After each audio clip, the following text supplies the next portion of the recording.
Welcome, fellow theorists and dimensional wanderers, to the twilight realm where Hawkins' final mysteries unfold like pages from a forgotten spellbook. Tonight, we venture into the deepest theories surrounding Stranger Things' ultimate chapter, exploring every possibility that could reshape our understanding of the supernatural crisis that began with a simple game of Dungeons and Dragons. From Vecna's true origins in forgotten caves to the Mind Flayer's cosmic horror, from Will's sorcerer awakening to love's triumph over interdimensional evil, we'll traverse every theory with the gentle rhythm of bedtime contemplation. So settle into your favorite spot. Let these mysteries carry you toward peaceful dreams. The revelation that has emerged from the deepest corners of Stranger Things lore challenges everything we believed we understood about the entity known as Vecna and the tragic figure of Henry Creel, whose identity has become so thoroughly intertwined with cosmic horror that separating the man from the monster requires careful examination of evidence that spans decades of supernatural manipulation. The fundamental misunderstanding about Vecna's true nature lies not in his actions or his apparent malevolence,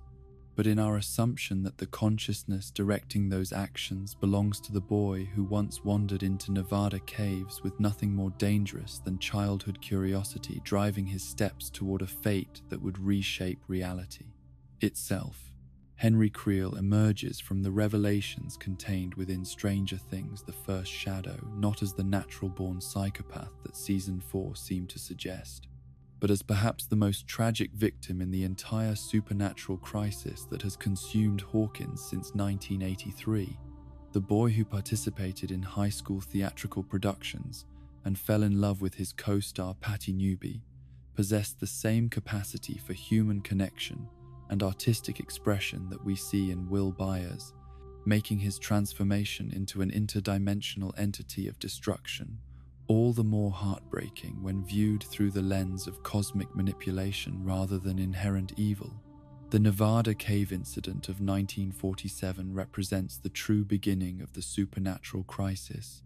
though its significance would remain hidden for decades as the consequences of that childhood exploration slowly matured within Henry's developing consciousness, like a spiritual cancer that fed on isolation and adolescent confusion. The caves themselves held secrets that predated the Hawkins laboratory experiments by years, containing remnants of the United States government's most classified research into the weaponization of dimensional travel through projects that pushed the boundaries of known physics into territories that human science was unprepared to navigate safely. The Philadelphia experiment, that legendary attempt to achieve naval vessel teleportation that supposedly resulted in the disappearance of the USS Eldridge from the Philadelphia Naval Shipyard, left behind more than rumors and conspiracy theories. The technology developed for that project, abandoned when its catastrophic side effects became apparent, found its way to storage facilities scattered across remote locations throughout the American Southwest, where military personnel hoped that distance and secrecy would contain any residual dangers that might emerge from equipment operating on principles that seemed to violate natural law. Young Henry Creel's discovery of this abandoned technology in the Nevada caves transformed innocent childhood exploration into the first documented case of human exposure to dimensional forces that existed beyond the boundaries of commented earthly physics. The equipment, partially functional despite years of neglect, responded to his curious touch with mechanisms that operated according to rules governing the manipulation of space and time rather than simple mechanical cause and effect, tearing open a doorway that connected his physical location to a realm where reality followed different principles than those that governed human existence. The distinction between Dimension X and the Upside Down becomes crucial for understanding the true hierarchy of cosmic horror that threatens not just Hawkins but potentially every inhabited world throughout the universe. Dimension X represents the primordial realm, the ancient space where intelligences older than stellar formation have waited since before galaxies took their current shapes, watching for opportunities to expand their influence into dimensions where individual consciousness and personal identity create the kind of chaos that their ordered existence cannot tolerate or understand. The Upside Down, by contrast, serves as a kind of processing facility or staging ground where these ancient intelligences can experiment with the modification of physical laws and biological systems before implementing larger-scale changes in target dimensions. The frozen state of Hawkins within the Upside Down, locked perpetually on November 6, 1983, demonstrates the kind of temporal manipulation that these entities consider routine adjustments to local reality conditions, creating stable environments where their long-term projects can proceed without interference from the chaotic variables that characterize normal dimensional flow. The Mind Flayer's ancient intelligence operates on timescales that reduce human history to brief moments in cosmic processes that span eons rather than centuries, making its patient approach to conquering reality seem almost inevitable when viewed from the perspective of an entity that measures success in geological epochs rather than individual lifetimes. This intelligence recognized in young Henry Creel not just a potential host, but an ideal candidate for the kind of long-term cultivation that would allow it to establish permanent presence in our dimension, while avoiding the detection that more aggressive invasion methods might provoke. Henry's 12-hour disappearance into Dimension X parallels Will Byers' experience in the Upside Down, with precision that suggests the Mind Flayer has been refining its infection techniques across decades of experimentation with human subjects, learning from each encounter how to more effectively integrate its consciousness with developing human minds, while avoiding the kind of rejection responses that might alert potential victims to the nature of their transformation before the process reaches irreversible completion. The duration itself carries significance that extends beyond simple temporal measurement, representing perhaps the optimal exposure period for achieving the kind of fundamental biological alteration that the Mind Flayer requires in its human vessels. 12 hours allows sufficient time for the entity's particles to penetrate cellular structures and begin the process of neural restructuring, while remaining brief enough to avoid the complete psychological breakdown that longer exposure might cause, preserving enough of the original personality to serve as effective camouflage for the alien intelligence that gradually assumes control. The blood type changes that Henry experienced upon his return from Dimension X represent more than cosmetic biological alteration, indicating fundamental restructuring of his cellular composition to accommodate the Mind Flayer's presence within his physical form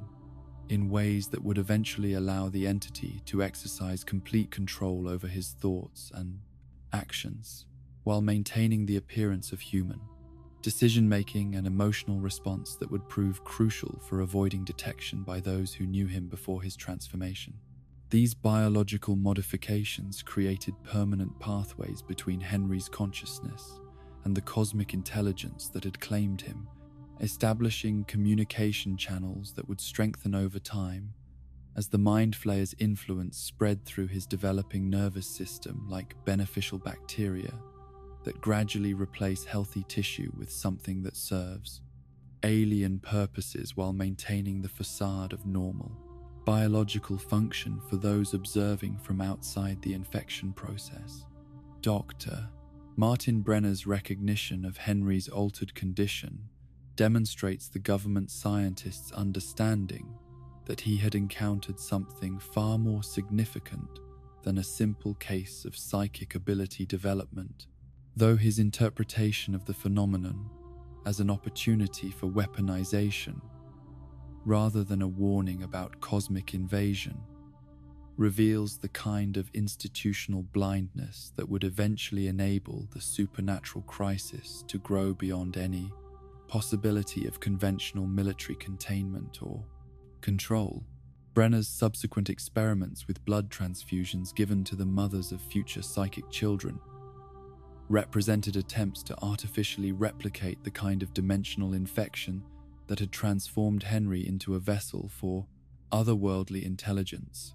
Though these laboratory-induced modifications could only produce pale imitations of the deep integration that resulted from direct exposure to Dimension X during the critical developmental period when consciousness itself was still forming. The theatrical production of Dark of the Moon that Henry participated in during his final year at Hawkins High School serves as unwitting prophecy of his ultimate fate, the story of a witch boy who falls in love with a human girl, reflecting the last gasps of his humanity as the Mind Flayer's control mechanisms activated within his maturing brain and began the final phase of his transformation from victim to vessel for cosmic horror. Henry's performance in the role was remarkable not because of natural acting ability, but because he was actually living the transformation from human to monster that the script described in metaphorical terms, his authentic portrayal of supernatural corruption, impressing audiences who had no idea they were witnessing actual documentation of interdimensional possession rather than theatrical interpretation of Gothic literature.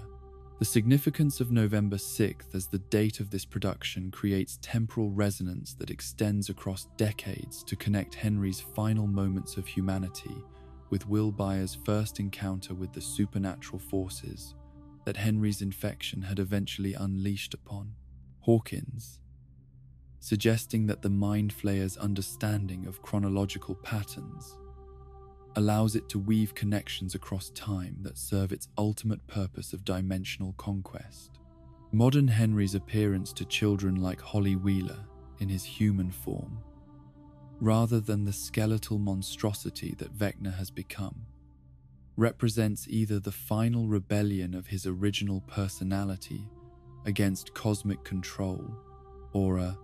sophisticated deception orchestrated by the Mind Flayer to gain the trust of potential victims through the presentation of familiar human features rather than the nightmare imagery that would immediately trigger flight responses in anyone with basic survival instincts. The warnings that Henry provides about monsters, rather than simply claiming children as victims, suggest that some fragment of his original consciousness survives within the cosmic horror that has claimed his physical form, creating the possibility that redemption might still be achievable if the right combination of emotional connection and supernatural intervention could separate the man from the entity that has been wearing his identity like an elaborate disguise. The cave's continuing significance as a source of terror for the entity demonstrates that whatever transformation occurred in that Nevada desert location carries trauma associations that even cosmic intelligence cannot fully process or overcome, making the site a potential weakness that determined opponents might exploit. If they could understand the specific mechanisms that originally enabled the Mind Flayer to establish its presence within human consciousness. The question of whether Henry Creel can be saved from his cosmic possession depends largely on the nature of consciousness itself, and whether individual identity can survive the kind of fundamental integration that the Mind Flayer has, achieved within his mind over the course of decades. But the evidence of his continued fear and his attempts to communicate warnings rather than simply serving as perfect vessel suggests that the battle for his soul may not yet be completely lost to forces beyond human comprehension. The phenomenon that has captured Max Mayfield exists in a space that transcends conventional understanding of consciousness and mortality, creating a quantum state where her awareness simultaneously inhabits both the sterile hospital room where machines monitor her comatose form and the vivid landscape of preserved memories that belong to the man who tried to destroy her. When Vecna's clawed fingers snapped her limbs and darkness claimed her vision in those final moments of Season 4,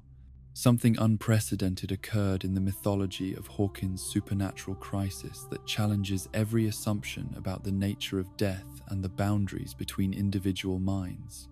Dr. Brenner's explanation that Vecna's victims are not simply killed but consumed, absorbed into his being where they remain conscious and aware, describes a fate that transcends traditional concepts of mortality to enter territories of cosmic horror where death becomes merely a transition into a different form of existence rather than the cessation of consciousness that human understanding typically associates with the end of life. The victims become part of Vecna's expanding awareness while retaining enough individual identity to experience their imprisonment, creating a hell of conscious entrapment that makes simple death seem merciful by comparison. Max's unique situation differs fundamentally from those who came before her because her brief return to life, that precious minute when Lucas's desperate cardiopulmonary resuscitation brought air back to her lungs and rhythm back to her heart, created circumstances that no previous victim had experienced.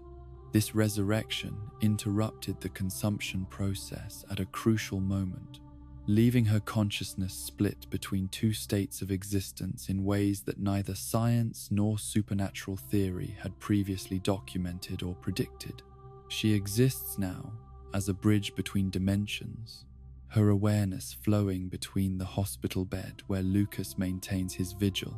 and the memory palace where Henry Creel's past unfolds with perfect clarity preserved in the psychic amber of supernatural consciousness. This duality explains Holly Wheeler's confusion when she asks how Max can be in two places simultaneously, a question that reveals the inadequacy of human language to describe phenomena that operate according to principles transcending ordinary space and time. The memory world that Max now inhabits operates according to different rules than the twisted hellscape of the Upside Down with its floating particles and organic decay, instead presenting itself as an archive of human experience, preserved with documentary precision that captures not just visual details, but the emotional resonance and sensory information that accompanied each moment when it was first lived, and recorded in the neural pathways of a mind that would eventually become something far more and far less than human. These preserved recollections flow like water through the landscape of consciousness, carrying with them the full weight of experiences that shaped Henry Creel from curious child to cosmic horror, each scene maintaining the vivid intensity of lived experience rather than the faded quality that typically characterizes human memory after the passage of years. The memories exist in a state of perpetual present tense, allowing observers like Max to witness events as if they were occurring for the first time rather than examining historical records of past experiences. Holly Wheeler's arrival in this memory realm through Vecna's direct intervention marks a significant departure from his established pattern of victim selection and treatment, suggesting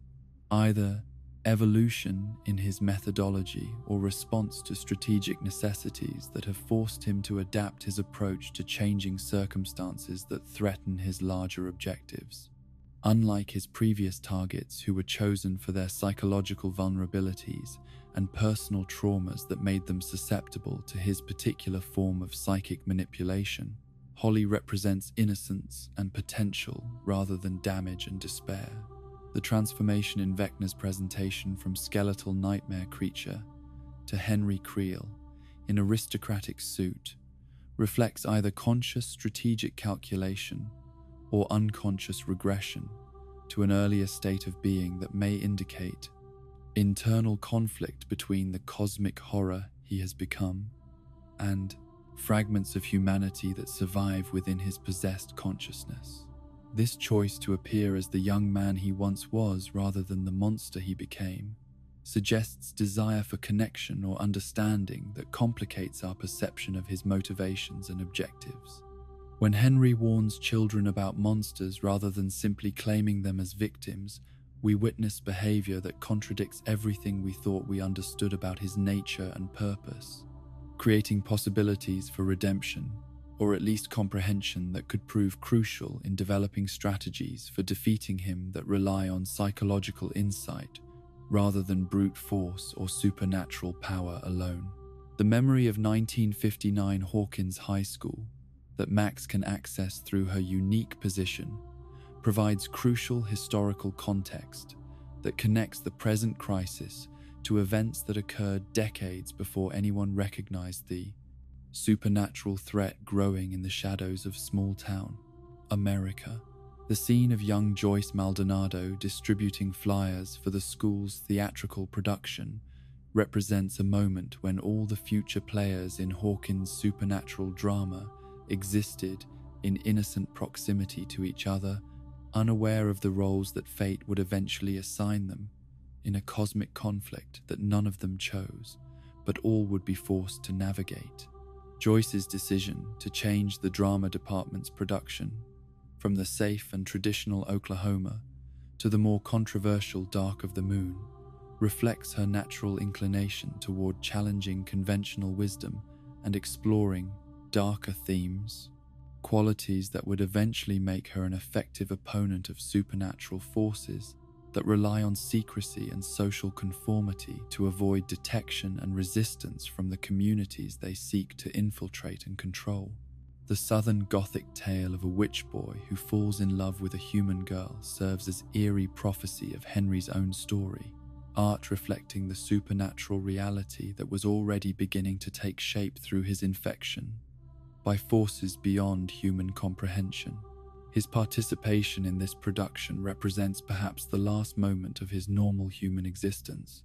the final time he would engage in ordinary social activities before the Mind Flayer's influence completed its transformation of his consciousness from individual identity to cosmic vessel.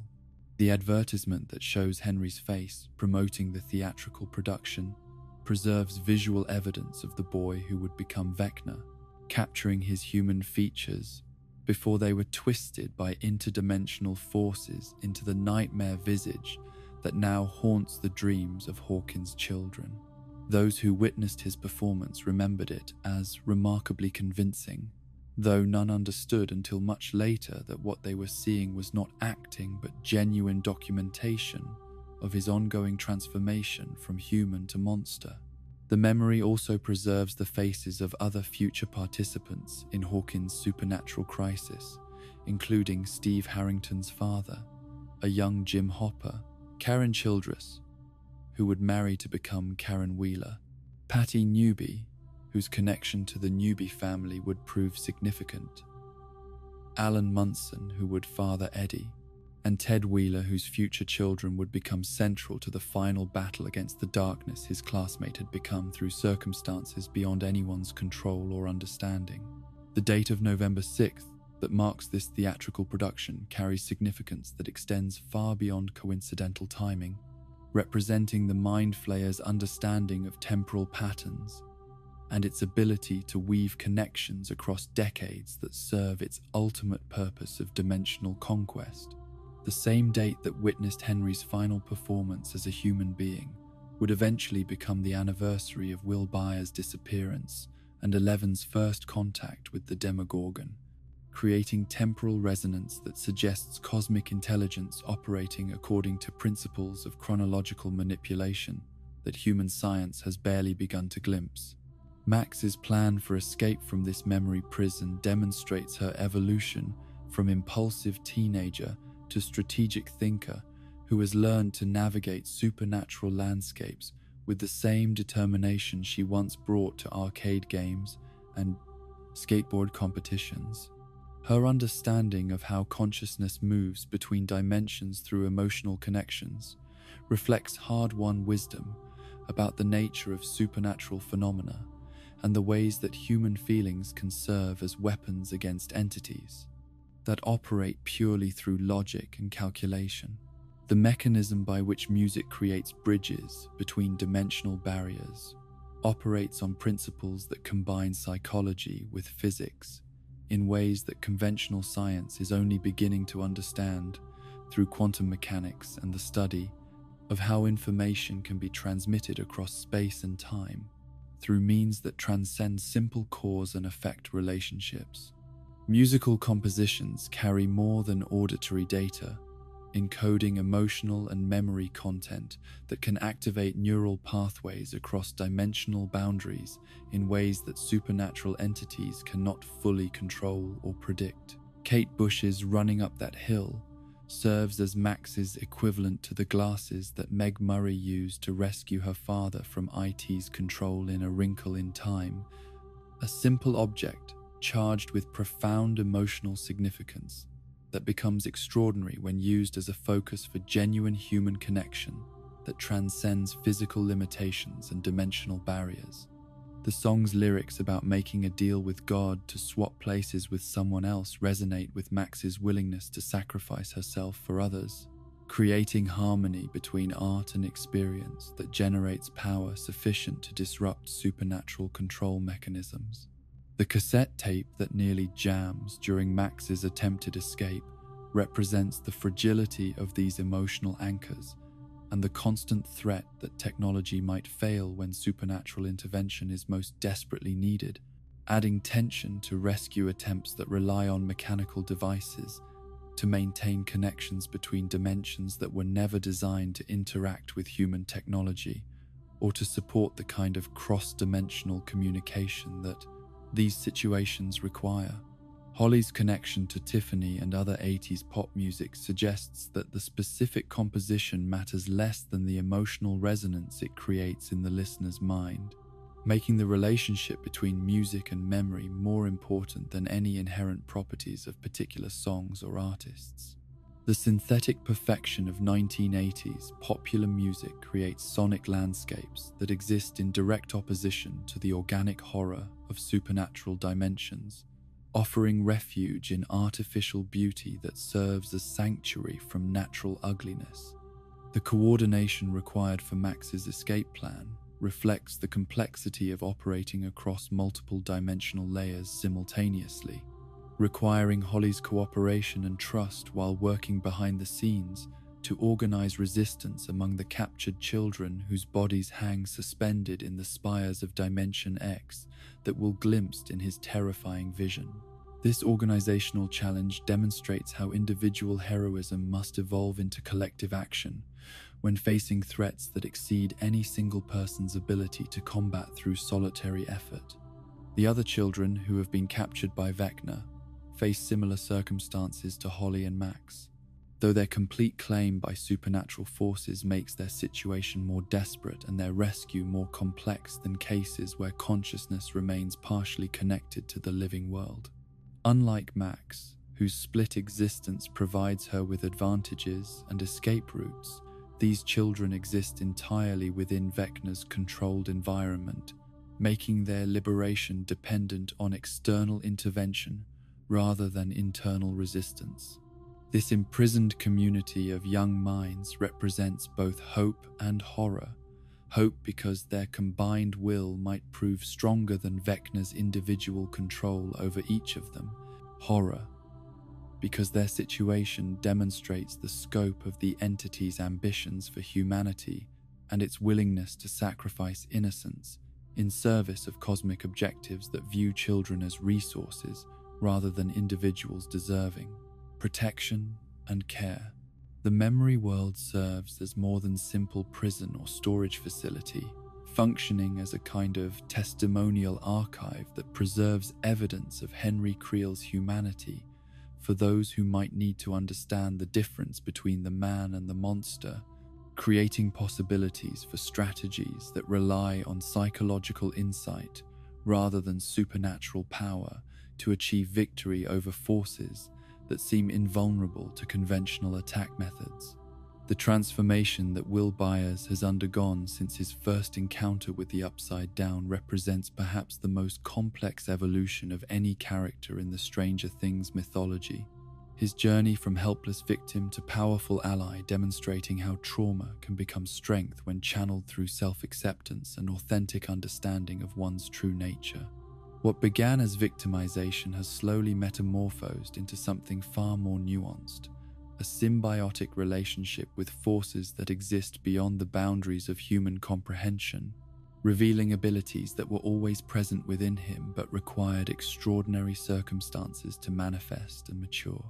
The distinction that Mike Wheeler makes between wizard and sorcerer during their Dungeons and Dragons discussions illuminates the fundamental nature of Will's supernatural capabilities in ways that extend far beyond simple gaming terminology to describe actual differences in how psychic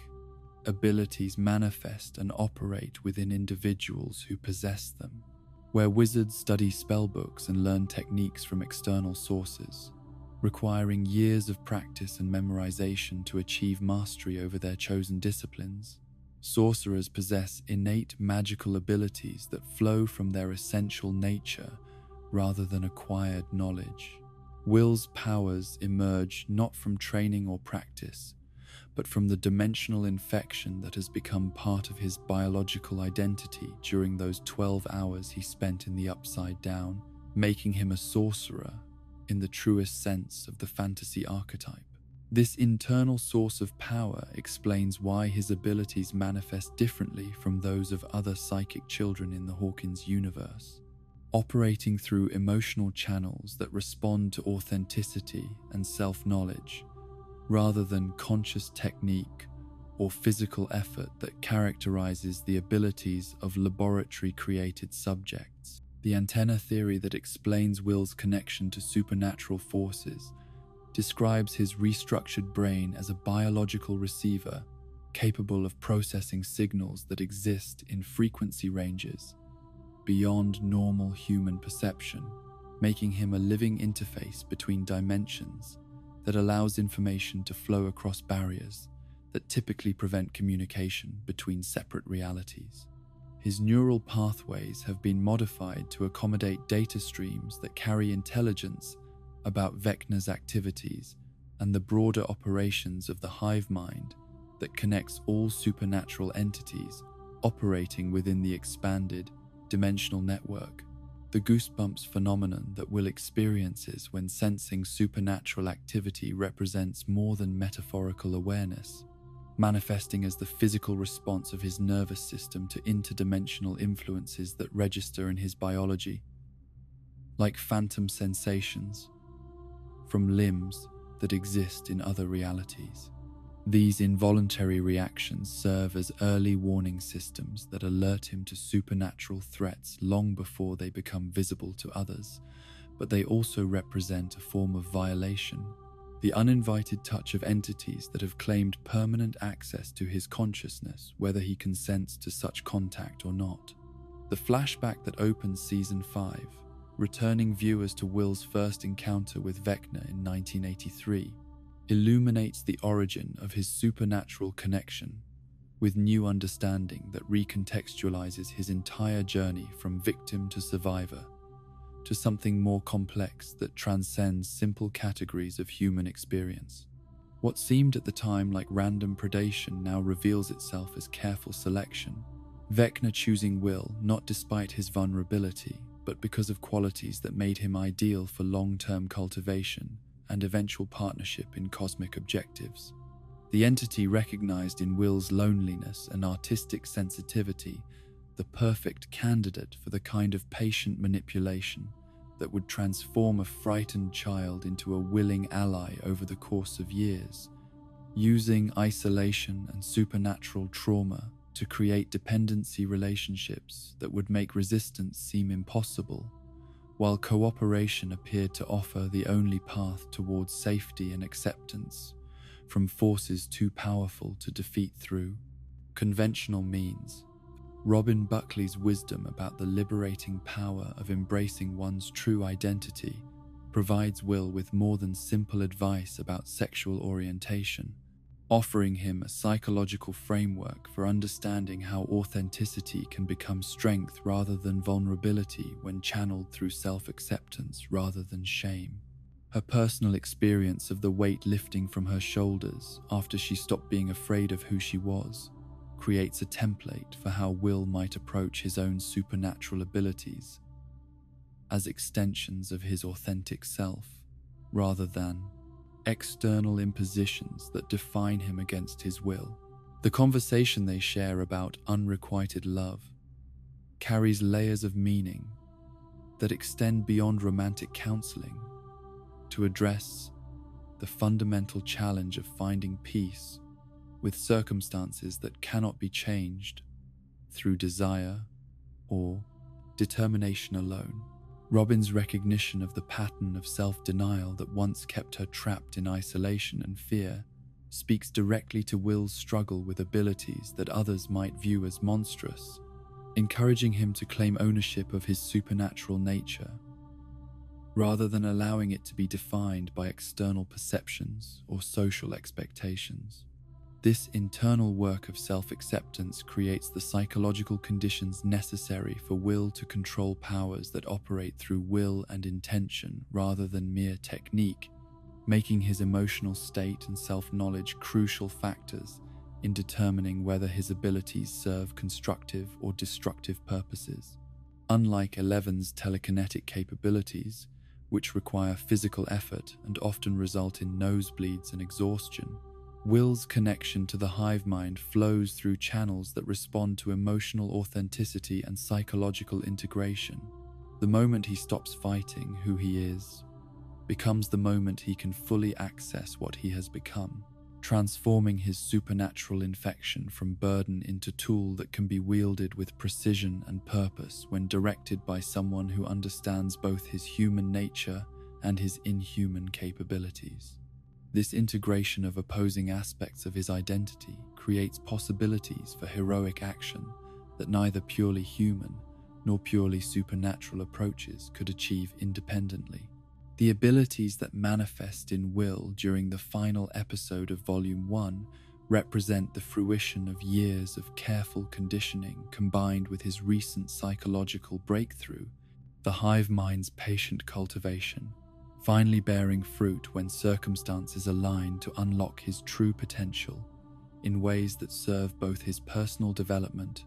and the strategic needs of those fighting against cosmic horror.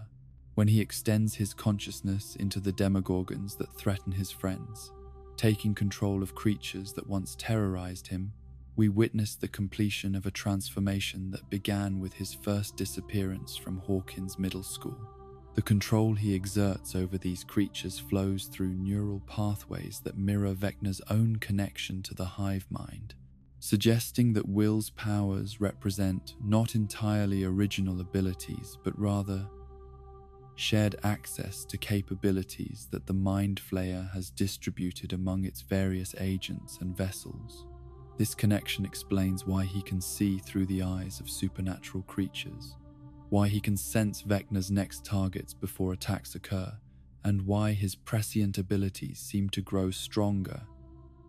as the supernatural crisis intensifies around Hawkins.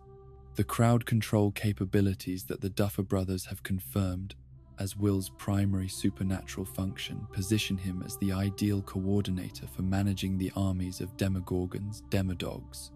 and Demobats that populate the Upside Down and threaten to overwhelm human defenses through sheer numerical superiority. His ability to redirect these creatures, or turn them against their original controllers, could prove decisive in large-scale confrontations where conventional weapons and individual psychic abilities would be insufficient to manage threats that operate through collective coordination. The 12-spire vision that Will experiences and subsequently captures in his prophetic artwork demonstrates his evolved capacity for receiving information about Vecna's long-term plans and strategic objectives, making him a crucial intelligence asset for anyone hoping to anticipate and counter the entity's next moves. The image emerges from his subconscious during moments when his connection to the hive mind grows strongest, allowing him glimpses of cosmic schemes that extend far beyond immediate threats to encompass transformation projects that could reshape humanity itself.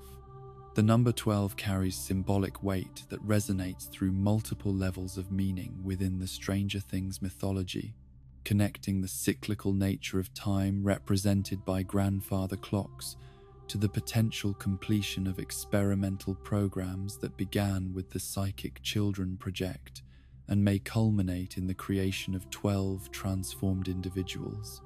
who serve as vessels for expanded consciousness. Most significantly, the biblical parallel of Jesus and his 12 disciples suggests that Vecna intends to create a following of converted children who will serve as extensions of his will as he implements changes that transcend the survival of individual species. Will's vision of children suspended in dimensional spires reveals the scope of Vecna's transformation project while highlighting his own unique role in the cosmic hierarchy that has developed around the Mind Flayer's expansion into human-occupied dimensions. Unlike the captured children who hang helpless in supernatural suspension, Will remains free to move between worlds and exercise independent judgment, suggesting that his purpose differs from those marked for complete conversion to alien consciousness. The question of why Vecna allows Will to live, when he could easily eliminate this potential threat, reveals the complexity of their relationship and the entity's understanding that some objectives require cooperation rather than domination to achieve successfully. Will's continued existence serves multiple strategic purposes that make his survival more valuable than his death would be, providing Vecna with ongoing intelligence about resistance activities, while simultaneously offering human opponents glimpses of supernatural plans that might allow them to develop effective countermeasures. As a living connection to the hive mind, Will provides Vecna with access to information about the activities and plans of those who oppose supernatural expansion, making him an unwitting spy whose emotional connections to family and friends create vulnerabilities that cosmic intelligence can exploit for strategic advantage. As a former victim who has developed supernatural abilities through exposure rather than laboratory experimentation, he serves as proof of concept for the transformations that Vecna plans to implement on a species-wide scale.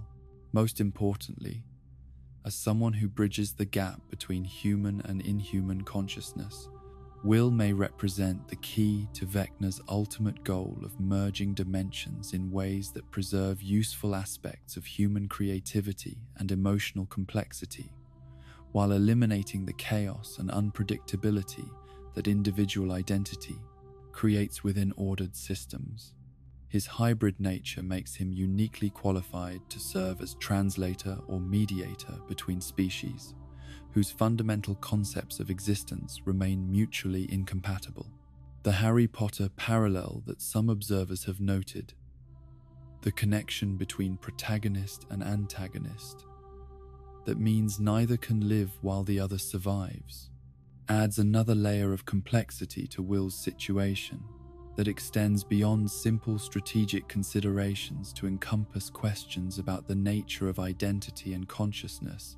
when individual minds become interconnected through supernatural means. If his awareness has become genuinely intertwined with Vecna's through years of hive mind exposure, then destroying the entity might prove impossible without also eliminating the boy who carries part of its essence within his restructured biology. This biological connection creates strategic complications for those planning Vecna's defeat, while offering potential leverage for negotiation or misdirection that could be exploited by opponents who understand the psychological dynamics governing the relationship between predator and victim, when that relationship has evolved beyond simple categories of hunter and prey into something resembling partnership between entities whose survival has become mutually dependent. Will's artistic nature and sensitivity to emotional nuances that escape more literal-minded individuals make him an ideal candidate for the kind of long-term cultivation that Vecna has pursued since their first encounter, his mind naturally attuned to subtleties and patterns that exist beyond ordinary perception. Artists and dreamers have always been susceptible to influence from forces that operate in the spaces between conscious thought and unconscious inspiration. Their openness to creative impulses, creating pathways that entities like the Mind Flayer can use to establish psychological footholds within human consciousness. Vecna's recognition of these qualities during their initial meeting led him to see in Will not just another victim, but a potential protege who might someday serve as ambassador between human and inhuman forms of awareness. Someone whose empathy and imagination could help bridge the conceptual gaps that make communication between species so difficult when their basic assumptions about reality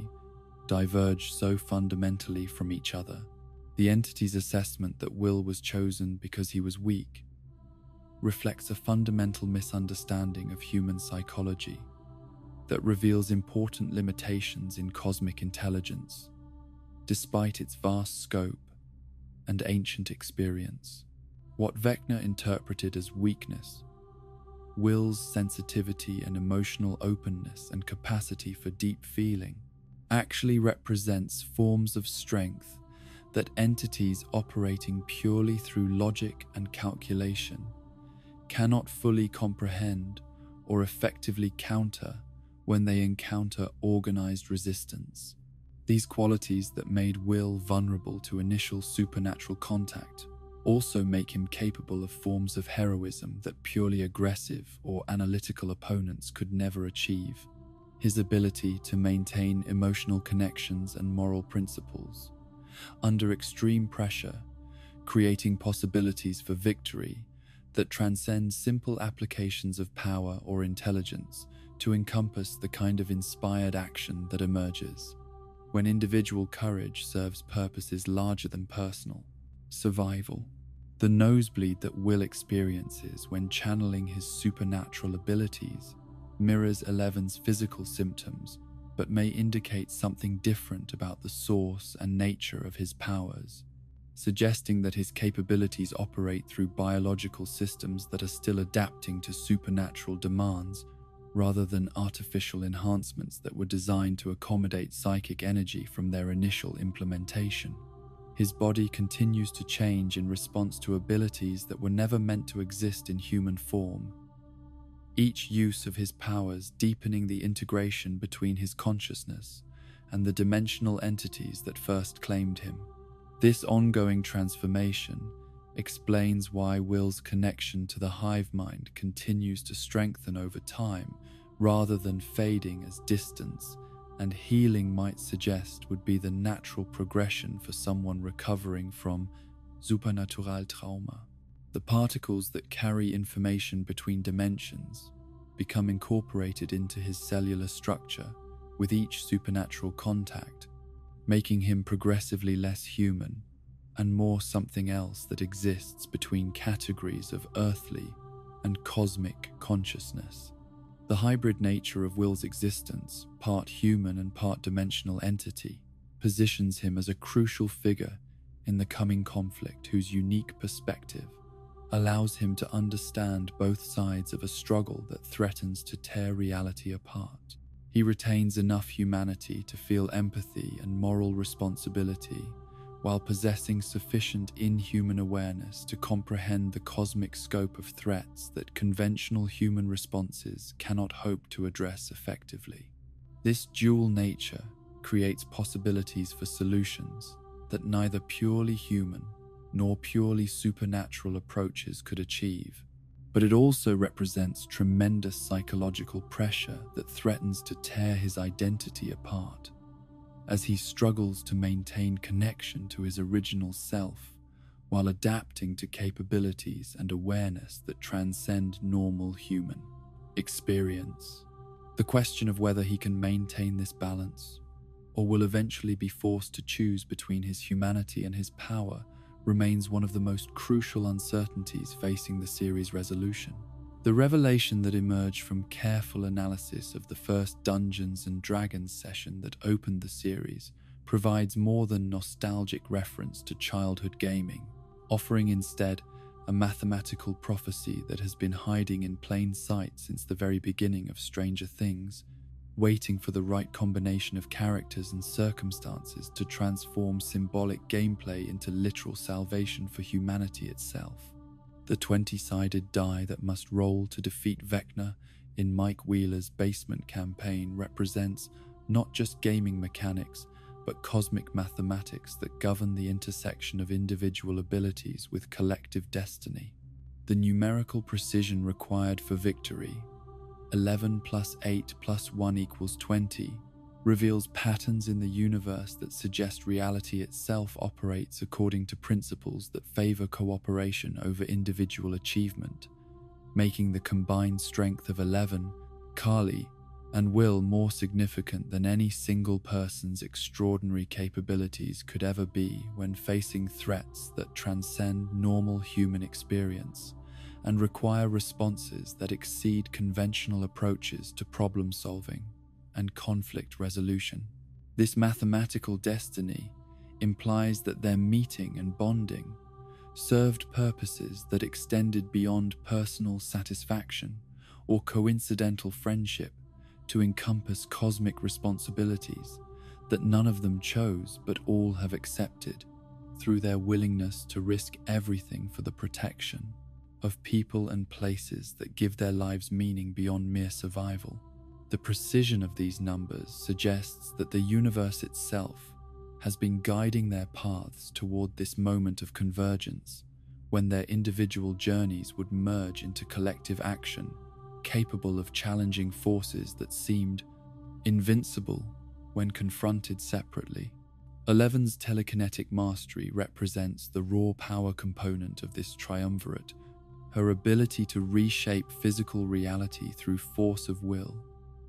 providing the foundation upon which more subtle forms of supernatural intervention can build to create comprehensive strategies that address both the immediate tactical challenges and the long-term strategic objectives that determine whether victory becomes temporary reprieve or permanent solution to interdimensional threats. Her development from frightened laboratory subject to confident warrior has prepared her for the kind of leadership role that this mathematical destiny requires. Her understanding of power and responsibility, making her the natural coordinator for operations that must balance individual capabilities with collective objectives while maintaining the moral principles that distinguish heroic action from power. Simple application of superior force against weaker opponents. The emotional growth that 11 has achieved through her relationships with Hopper, Mike, and the extended Hawkins community has taught her that strength without compassion becomes indistinguishable from the tyranny that she has spent years fighting against, making her uniquely qualified to wield cosmic-level power in service of values that prioritize protection over conquest and preservation over destruction of everything that threatens established order.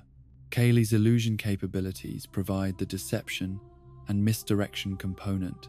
that allows the triumvirate to operate against enemies whose superior intelligence and vast experience would normally make them impossible to surprise or outmaneuver through conventional tactical approaches. Her ability to create convincing false realities that can fool even other psychic individuals transforms the nature of combat from direct confrontation to psychological warfare, where perception becomes more important than physical force.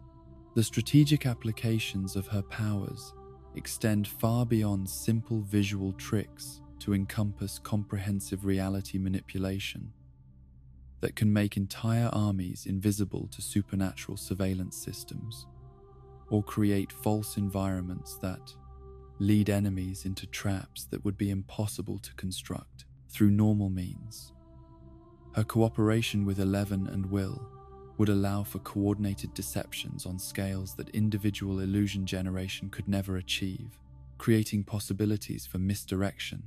that operate across multiple dimensions simultaneously. The traumatic history that Kaylee carries from her experiences as a laboratory subject and her subsequent years as leader of a revenge-focused group provides her with understanding of both institutional oppression and the psychology of resistance that makes her invaluable for operations against enemies who rely on fear and intimidation to maintain control over populations that could overwhelm them through sheer numbers if properly organized and motivated. Will's hive mind control abilities represent the crowd management component that addresses the numerical superiority that supernatural forces typically enjoy over human resistance movements. His capacity to redirect or neutralize armies of creatures that would otherwise overwhelm even the most powerful individual psychic abilities. His connection to Vecna's communication networks provides intelligence advantages that could prove decisive in timing coordinated attacks to achieve maximum effectiveness while minimizing exposure to counterattack. The unique nature of his powers, emerging from infection rather than laboratory enhancement, creates possibilities for supernatural intervention that artificial abilities cannot replicate. His biological integration with dimensional forces, allowing him to operate within enemy communication systems without triggering the kind of immune responses that might detect and eliminate external intrusions into hive mind networks. His artistic sensibility and emotional intelligence provide the psychological insight necessary for understanding how cosmic entities think and plan. His empathy allowing him to anticipate responses and counter moves that purely logical analysis might miss due to the fundamental differences between human and inhuman approaches to problem solving and strategic planning. The three-pronged attack strategy that emerges from combining these complementary capabilities creates a comprehensive approach to cosmic-level threats that addresses every aspect of the challenge facing humanity, from the raw power necessary to match Vecna's individual strength to the deception required to overcome his vast experience, and the crowd control needed to neutralize his numerical advantages. This coordination must occur across multiple dimensions simultaneously, requiring precise timing and flawless communication between team members whose individual abilities operate according to different principles and respond to different forms of stress and exhaustion.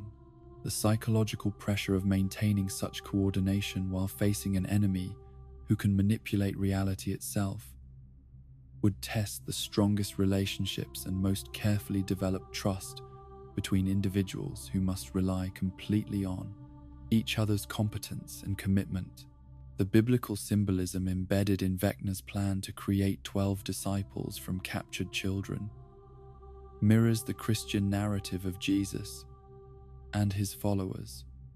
while inverting its meaning to serve purposes of conquest rather than salvation, suggesting that cosmic intelligence understands human religious and cultural patterns well enough to exploit them for strategic advantage. This appropriation of familiar spiritual imagery adds psychological warfare dimensions to the physical and supernatural aspects of the conflict. The number 12 also connects to the cyclical nature of time represented by grandfather clocks that have become Vecna's signature, indicating his mastery over temporal manipulation that allows him to coordinate events across decades to serve long-term objectives that human planning could never achieve due to the limitations of individual lifespans and the unpredictability of social and political changes that occur over extended periods. The potential connection to the Hawkins Laboratory experimental program, with 11 representing the last known numbered subject, while 12 might exist as the completion of the original project, suggests that government research into psychic abilities may have been more extensive and successful than previously revealed, creating possibilities for additional allies or enemies whose existence has been concealed from public knowledge and even from the psychic children themselves. The amplification technology that Dr. K has developed for enhancing Kali's abilities represents one approach to bridging the power gap between human psychic capabilities and cosmic-level threats, though such technological augmentation likely comes with significant risks. including potential loss of conscious control over artificially boosted abilities and the possibility of permanent damage to enhanced individuals whose biology was not designed to channel such enormous amounts of psychic energy. The cooperation challenges facing the triumvirate stem from their different backgrounds and previous experiences with each other, particularly the philosophical disagreements between Eleven and Kali about the proper use of supernatural abilities that resulted in their separation during Season 2. These personal conflicts must be resolved quickly and completely if their mathematical destiny is to be fulfilled, requiring levels of trust and mutual understanding that might be difficult to achieve under the pressure of cosmic-level crisis. Will's connection to Vecna creates additional complications because his participation in the Alliance could potentially serve enemy interests rather than human survival. If his loyalty becomes compromised, or if the Mind Flayer chooses to use their shared consciousness as a pathway for infiltrating the resistance movement, the other team members must maintain constant vigilance for signs of supernatural influence, while avoiding the kind of suspicion and mistrust that would undermine the cooperation their victory requires. The power scaling considerations that make this mathematical combination necessary reflect Vecna's individual strength relative to any single human psychic ability, his mastery over dimensional forces, and his integration with cosmic intelligence, making him effectively invulnerable to conventional attacks or even most supernatural interventions when they operate in isolation rather than as components of comprehensive strategies designed to address all aspects of his capabilities simultaneously. Even with their combined abilities,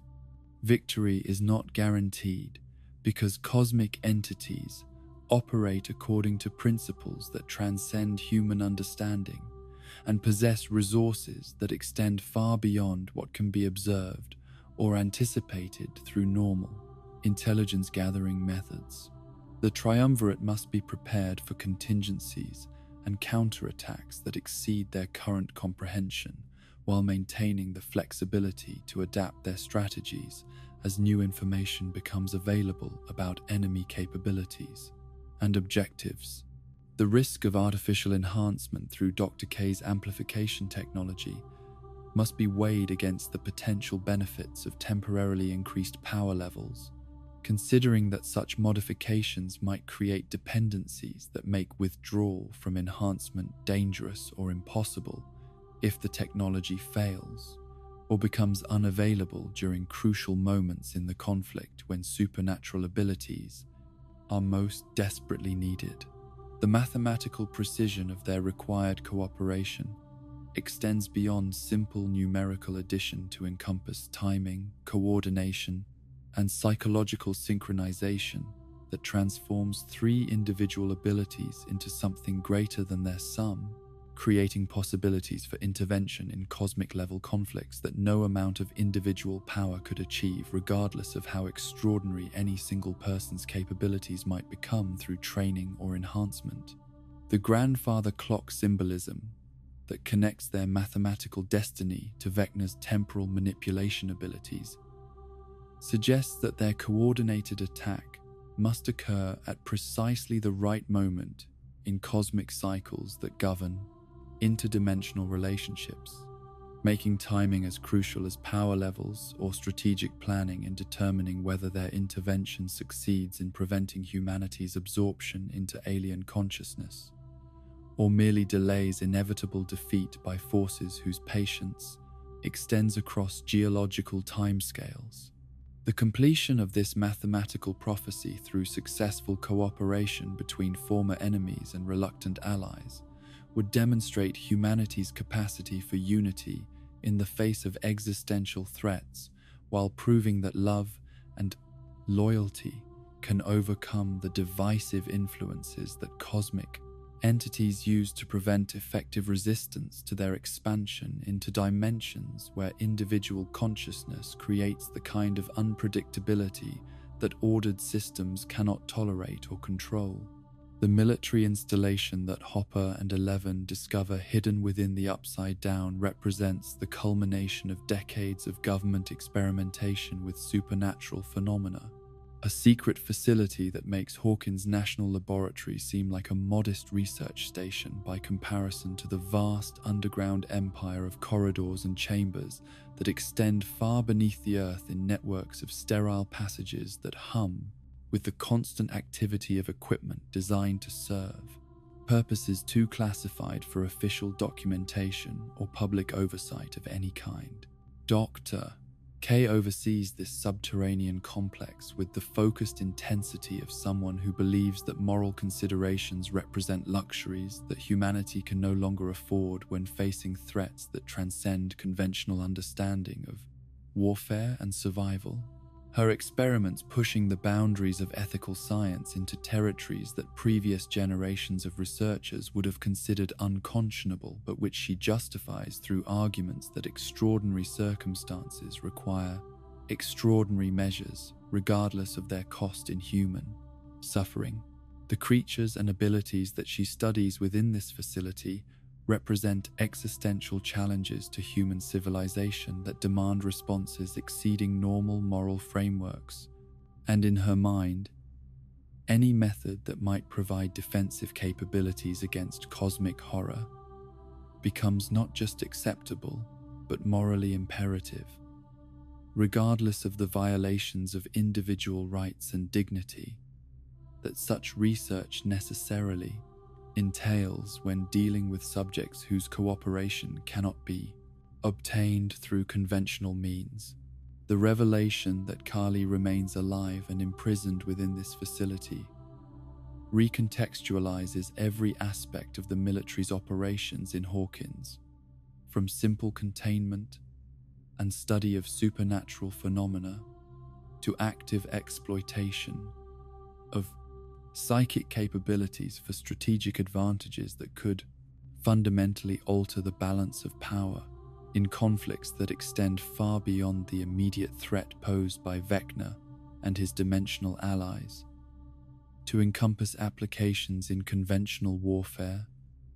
and international relations. Her capture represents not just the seizure of a powerful psychic individual, but the acquisition of capabilities that could revolutionize everything from military intelligence operations to entertainment industries, making her cooperation valuable far beyond her immediate tactical applications in the fight against supernatural invasion. Kali's abilities to create convincing illusions that can fool even other psychic individuals make her perhaps the most strategically valuable asset in the entire conflict between dimensions. The apparatus that holds Kali, suspended in a web of cables and monitoring equipment, resembles a nightmarish fusion of high-tech medical devices with medieval torture instruments, designed to extract maximum utility from her abilities, while ensuring her complete inability to resist or escape through any combination of psychic power or physical effort. The machine appears to interface directly with her nervous system, harvesting her psychic energy while simultaneously suppressing her conscious will through carefully calibrated combinations of pharmaceutical intervention and technological manipulation. The sight of her trapped and helpless in this mechanical web creates disturbing parallels to the experimental chambers where Eleven and her fellow test subjects endured years of abuse disguised as scientific research, though the sophistication of the current apparatus suggests that government understanding of psychic phenomena has advanced considerably since the original Hawkins laboratory experiments were conducted under Dr. Pierce Brenner's direction decades earlier. Dr. K's description of Kali as Eleven's kryptonite reveals strategic understanding of psychic abilities that extends far beyond simple power measurement to encompass the complex interactions between different types of supernatural capabilities when they come into direct conflict with each other. Where Superman's weakness stemmed from exposure to fragments of his destroyed homeworld,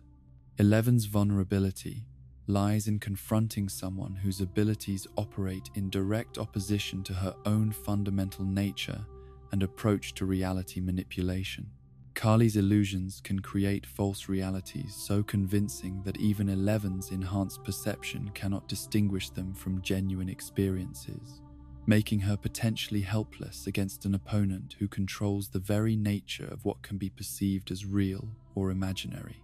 This fundamental incompatibility between their abilities creates tactical scenarios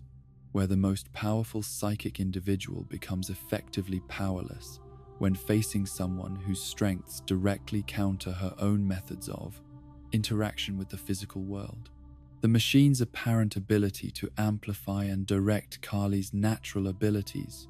transforms her from a dangerous individual into a weapon of mass deception whose illusions can be projected across vast distances and maintained for extended periods without the normal limitations that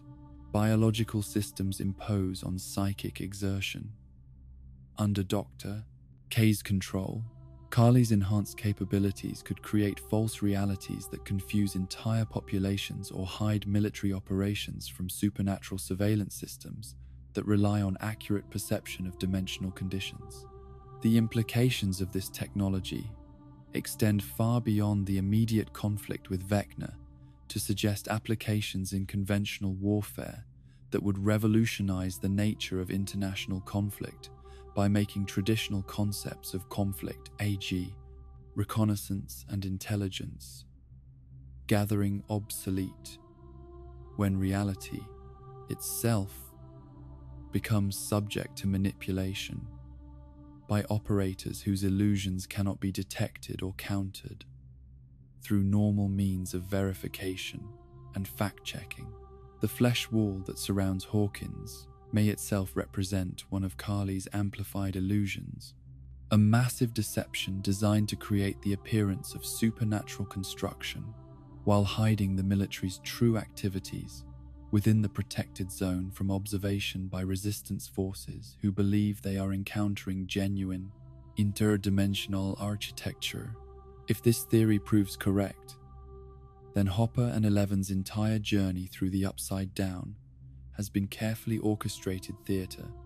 designed to guide their movements toward predetermined objectives. Their apparent discovery of obstacles and threats that seem to emerge from supernatural sources would instead represent elaborate misdirection,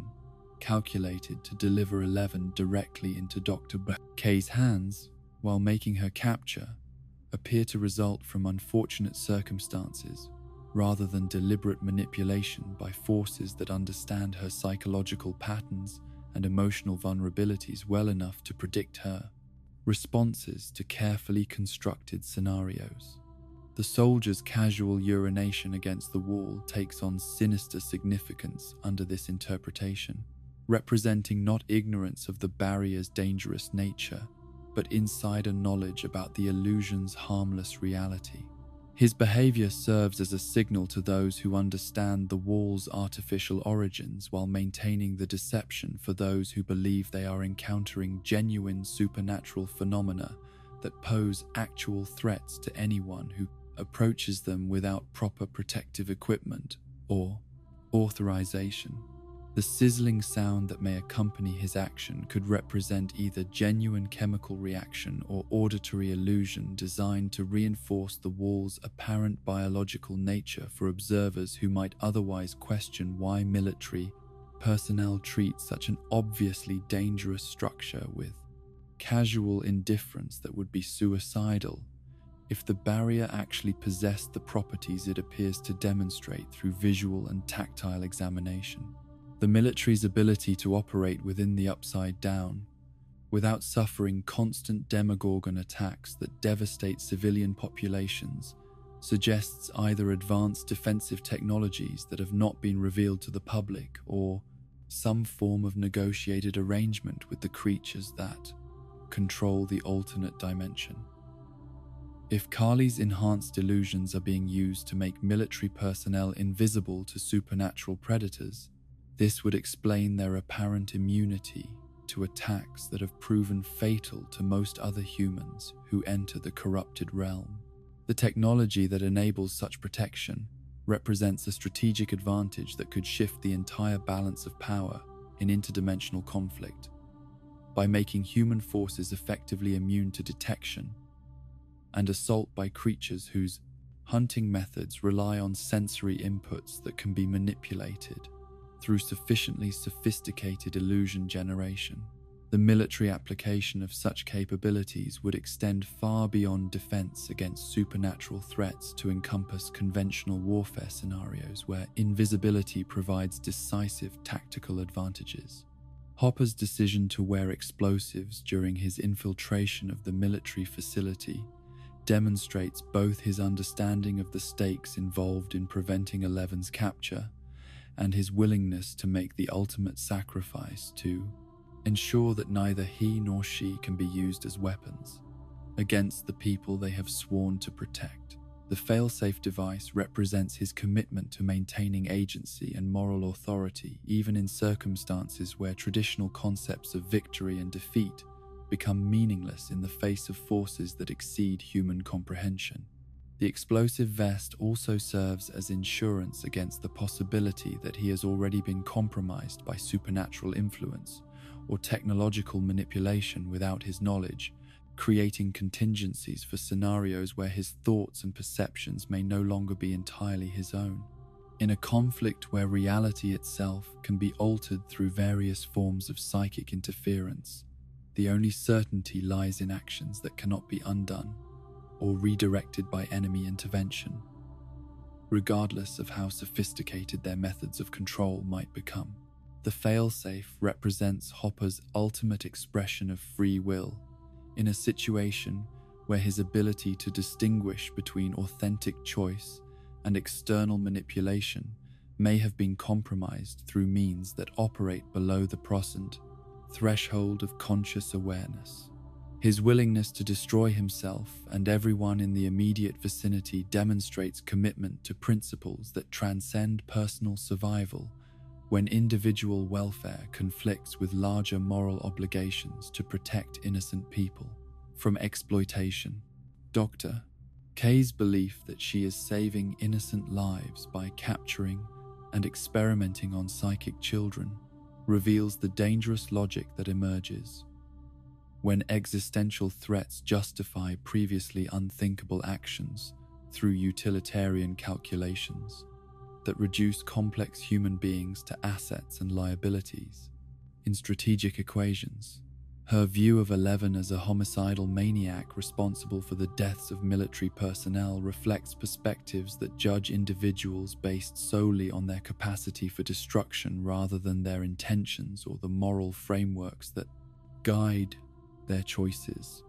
This dehumanization makes possible the kinds of experimental programs that would be unthinkable if applied to individuals considered fully human, transforming children with extraordinary abilities into resources to be exploited rather than people deserving protection and support from institutions that claim to serve the public welfare. The utilitarian framework that justifies such treatment eliminates ethical considerations that might interfere with strategic objectives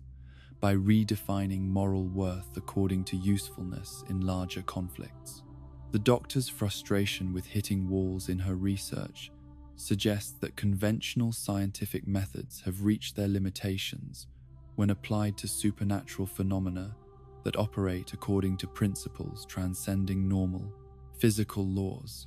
Kaylee's capture and technological enhancement represent attempts to break through these barriers by acquiring capabilities that function outside traditional scientific frameworks while remaining subject to technological amplification and direction. The combination of psychic abilities with mechanical enhancement offers possibilities for breakthroughs that pure science could never achieve, creating hybrid approaches to reality manipulation that combine human intuition and creativity with technological precision and power amplification. The results of such integration could revolutionize human understanding of consciousness and its relationship to physical reality, while providing practical applications that exceed anything achievable through conventional research methods. The three-way alliance between Eleven, Kali, and Will, that mathematical destiny requires, faces significant obstacles created by their different experiences with institutional authority and their conflicting approaches to using supernatural abilities for resistance against forces that threaten human autonomy and survival. Eleven's history with Kali includes philosophical disagreements about violence and revenge that resulted in their separation, while Will's connection to Vecna creates potential security risks that must be managed without destroying the trust necessary for effective cooperation. The amplification technologies developed for enhancing Kali's abilities could potentially be adapted for use with other psychic individuals, creating possibilities for temporary power boosts that might prove decisive in crucial confrontations with cosmic-level threats. However, such enhancements would likely carry significant risks, including potential permanent damage to enhanced individuals or loss of conscious control over artificially boosted abilities that exceed the normal limitations of human biology, psychology. The strategic implications of liberating Kali extend beyond immediate tactical advantages to encompass broader questions about the relationship between individual freedom and collective security, when extraordinary abilities create both opportunities and dangers that normal legal and social frameworks cannot adequately address. Her rescue could provide crucial capabilities for the final confrontation with Vecna, while simultaneously creating precedents for how society treats individuals whose powers exceed normal human limitations. The timing of Eleven and Hopper's arrival at the military facility coincides suspiciously with escalating supernatural activities in Hawkins, suggesting either remarkable coincidence or careful orchestration by forces that understand psychological and strategic factors governing human decision-making well enough to manipulate events toward predetermined outcomes. Their capture could represent the culmination of long-term planning, rather than unfortunate results of tactical miscalculations or inadequate intelligence about enemy capabilities and objectives. The giant flesh wall that encircles Hawkins like a monument to cosmic horror represents perhaps the most enigmatic and disturbing manifestation of supernatural architecture in the entire Stranger Things mythology. Its organic surface, rising from the corrupted earth of the Upside Down, with geometric precision that defies conventional understanding of both biology and physics, while suggesting intelligent design operating according to principles that transcend anything found in Earth's natural evolutionary processes or human engineering capabilities. Dustin Henderson's mathematical analysis of the wall's structure reveals its perfect circular nature through calculations that demonstrate the kind of academic knowledge that proves invaluable when applied to supernatural phenomena that seem to operate outside normal scientific frameworks. Using principles learned in algebra class, he determines that the circumference describes a flawless circle with Hawkins National Laboratory positioned at its exact geometric center, a placement that cannot represent coincidental positioning, but rather deliberate architectural planning that serves specific strategic purposes. The laboratory that served as birthplace of the supernatural crisis now sits like the pupil of a vast eye, protected and concealed by organic ramparts that surround it with biological materials organized into structures of unprecedented scale and complexity. This central positioning reflects both the historical significance of the facility as the site where Eleven first made contact with the Demogorgon, and its practical advantages as a hub for interdimensional activities that require stable connections between separate realities. The wall's composition defies easy biological classification, appearing to be constructed from the same organic material that lines the tunnels and chambers of the Upside Down, but organized into architectural forms that combine the flowing curves of living tissue with the harsh functionality of engineered structures designed to serve specific purposes rather than simply growing according to natural biological imperatives that govern normal organic development processes. The material seems to possess its own respiratory system, expanding and contracting in slow cycles that suggest either biological respiration, operating on timescales far longer than human biological processes, or perhaps the circulation of exotic substances through internal systems that maintain the structure's integrity while serving functions that extend beyond simple construction materials to encompass active participation in whatever project the wall has been erected to protect and conceal. When Hopper drove his military-grade knife into the wall's surface during their first direct encounter with the barrier, the blade failed to penetrate more than a few inches despite his considerable strength and the weapon's design specifications for cutting through various materials that might be encountered in combat situations. The wall's resistance exceeded anything found in Earth's natural biological systems, suggesting either evolutionary adaptation to extreme defensive requirements or artificial enhancement through processes that combine biological growth with technological modification. The structural integrity demonstrated by the wall's ability to withstand both Hopper's knife assault and the subsequent collision with motor vehicles indicates engineering capabilities that rival or exceed reinforced concrete construction while maintaining the flexibility and adaptive properties associated with living organisms. This combination of durability and organic responsiveness suggests construction techniques that blend biological and mechanical approaches in ways that purely artificial structures could never achieve. The government soldiers' casual interaction with the wall, particularly the documented scene of military personnel urinating against its base without apparent concern for contamination or retaliation,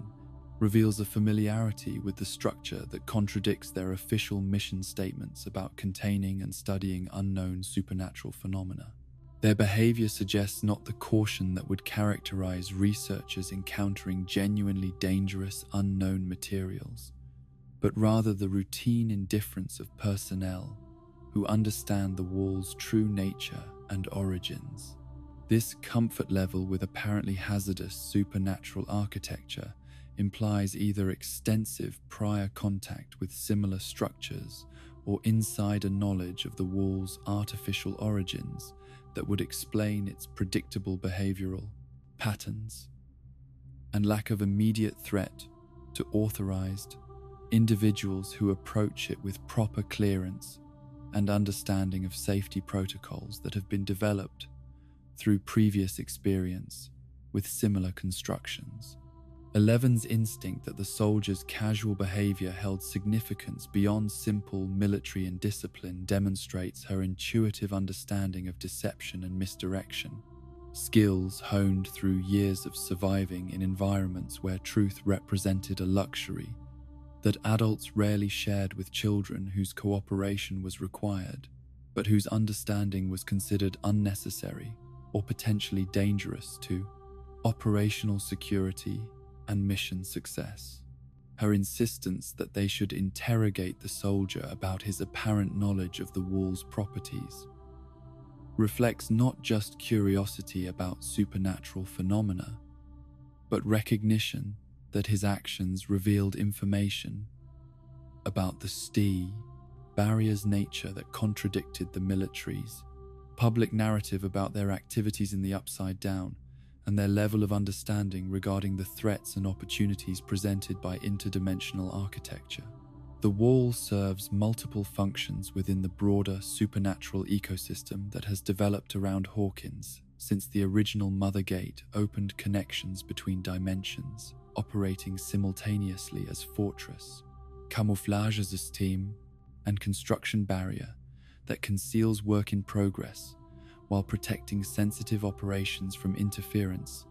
by unauthorized observers or hostile forces that might attempt to disrupt long-term projects requiring years or decades to complete successfully. Like scaffolding erected around major construction projects to provide safety barriers and work platforms while concealing the actual building activities from public view,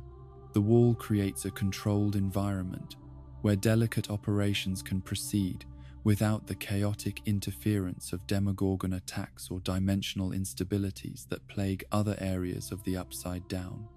where similar protective measures have not been implemented by whatever intelligence is directing these large-scale engineering efforts.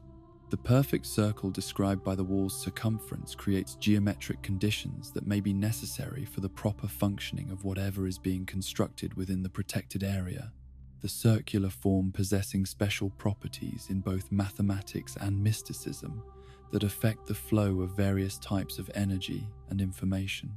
Circles represent symbols of completion and perfection, while also describing the most efficient shapes for containing or focusing different forms of power that operate according to principles governing sacred geometry. The absence of Demogorgon attacks within the wall's perimeter provides crucial evidence about the barrier's true nature and the relationship between different supernatural entities operating within the expanded dimensional network that has developed since the original crisis began. These predatory creatures, which hunt with relentless aggression throughout other regions of the alternate dimension,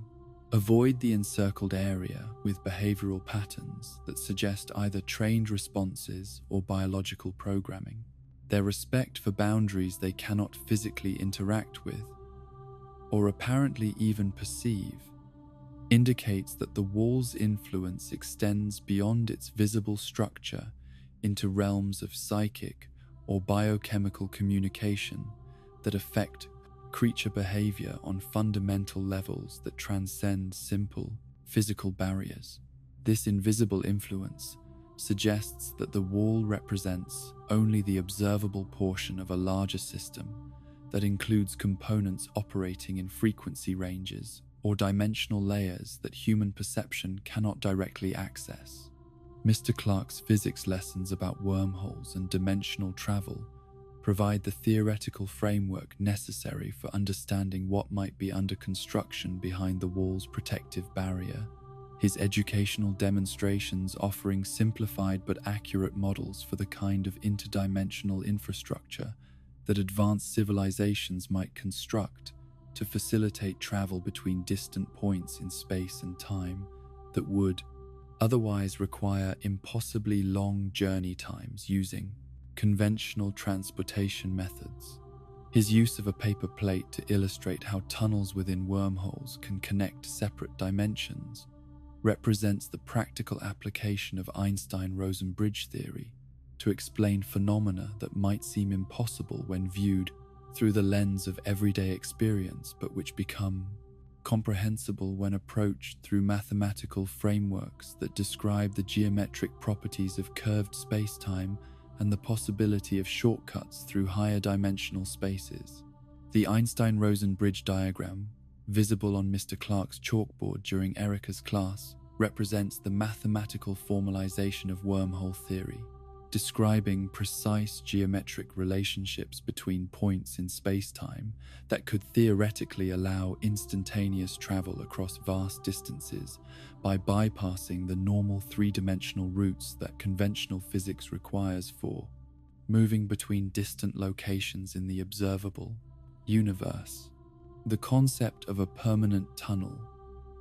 connecting Dimension X to Earth through the Upside Down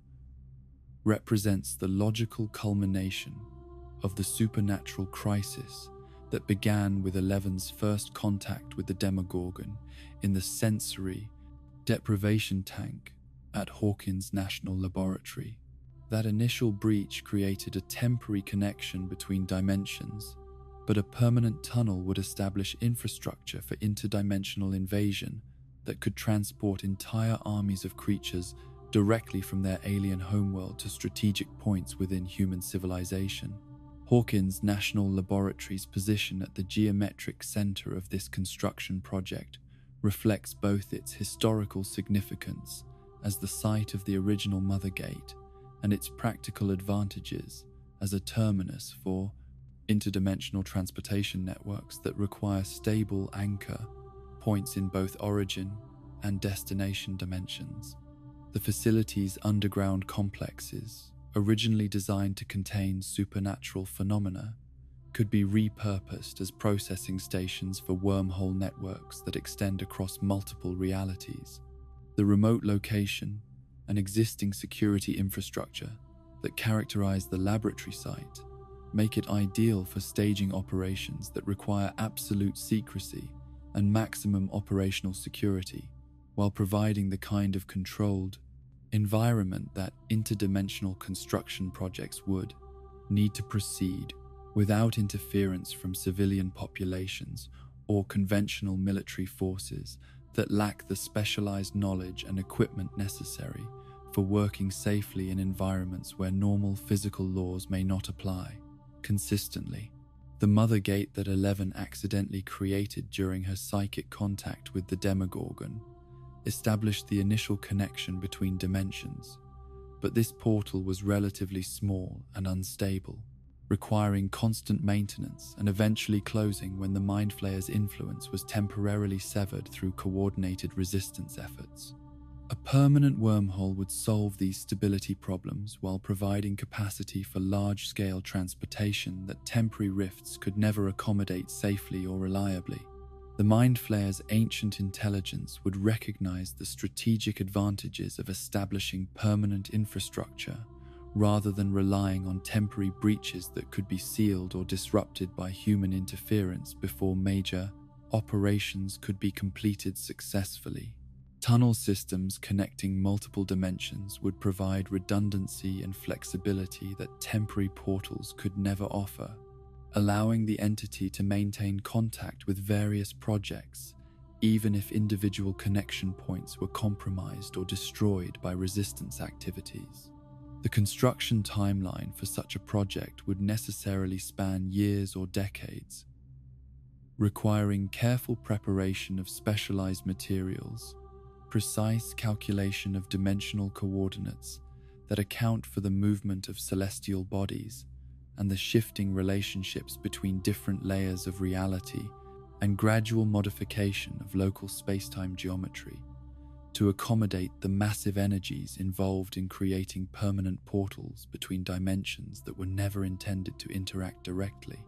The Wall's appearance during Season 5 suggests that this construction project has reached a critical phase where concealment becomes essential to prevent interference during the most delicate stages of assembly, when disruption could cause catastrophic failures that might damage not just the immediate construction site, but the dimensional boundaries that separate realities from each other throughout the local cosmic region. Vecna's role in this construction project may be less as architect and more as foreman, his psychic abilities providing the precise control necessary to manipulate matter and energy at quantum levels, while the Mind Flayer's vast intelligence handles the theoretical calculations and strategic planning that such mega-scale engineering requires. This division of labor would explain how a being who was originally human could participate in projects that require understanding of physics principles that Earth's greatest scientists are only beginning to glimpse through advanced theoretical research. The organic nature of the Wall itself suggests construction techniques that blend biological and mechanical approaches to create infrastructure that can grow and adapt to changing conditions rather than requiring the kind of rigid engineering that characterizes human construction projects. This biomechanical approach to large-scale architecture offers advantages in terms of self-repair capabilities, environmental adaptation, and integration with existing biological systems that purely artificial structures could never achieve through conventional design and maintenance procedures. The circular design may reflect more than simple geometric efficiency, incorporating principles of sacred geometry and dimensional harmonics that affect the flow of interdimensional energies in ways that conventional architecture cannot address. The mathematical relationships embedded in circular forms possess special properties that make them ideal for containing or focusing various types of exotic energy, while creating resonance patterns that facilitate stable connections between dimensions that might otherwise remain incompatible with each other. The wall's impermeability to human weapons and vehicles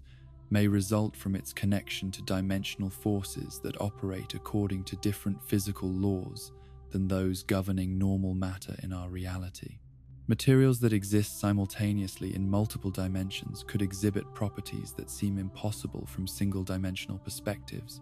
possessing density and resilience that exceed anything achievable through conventional physics, while maintaining the flexibility necessary for adaptation to changing environmental conditions.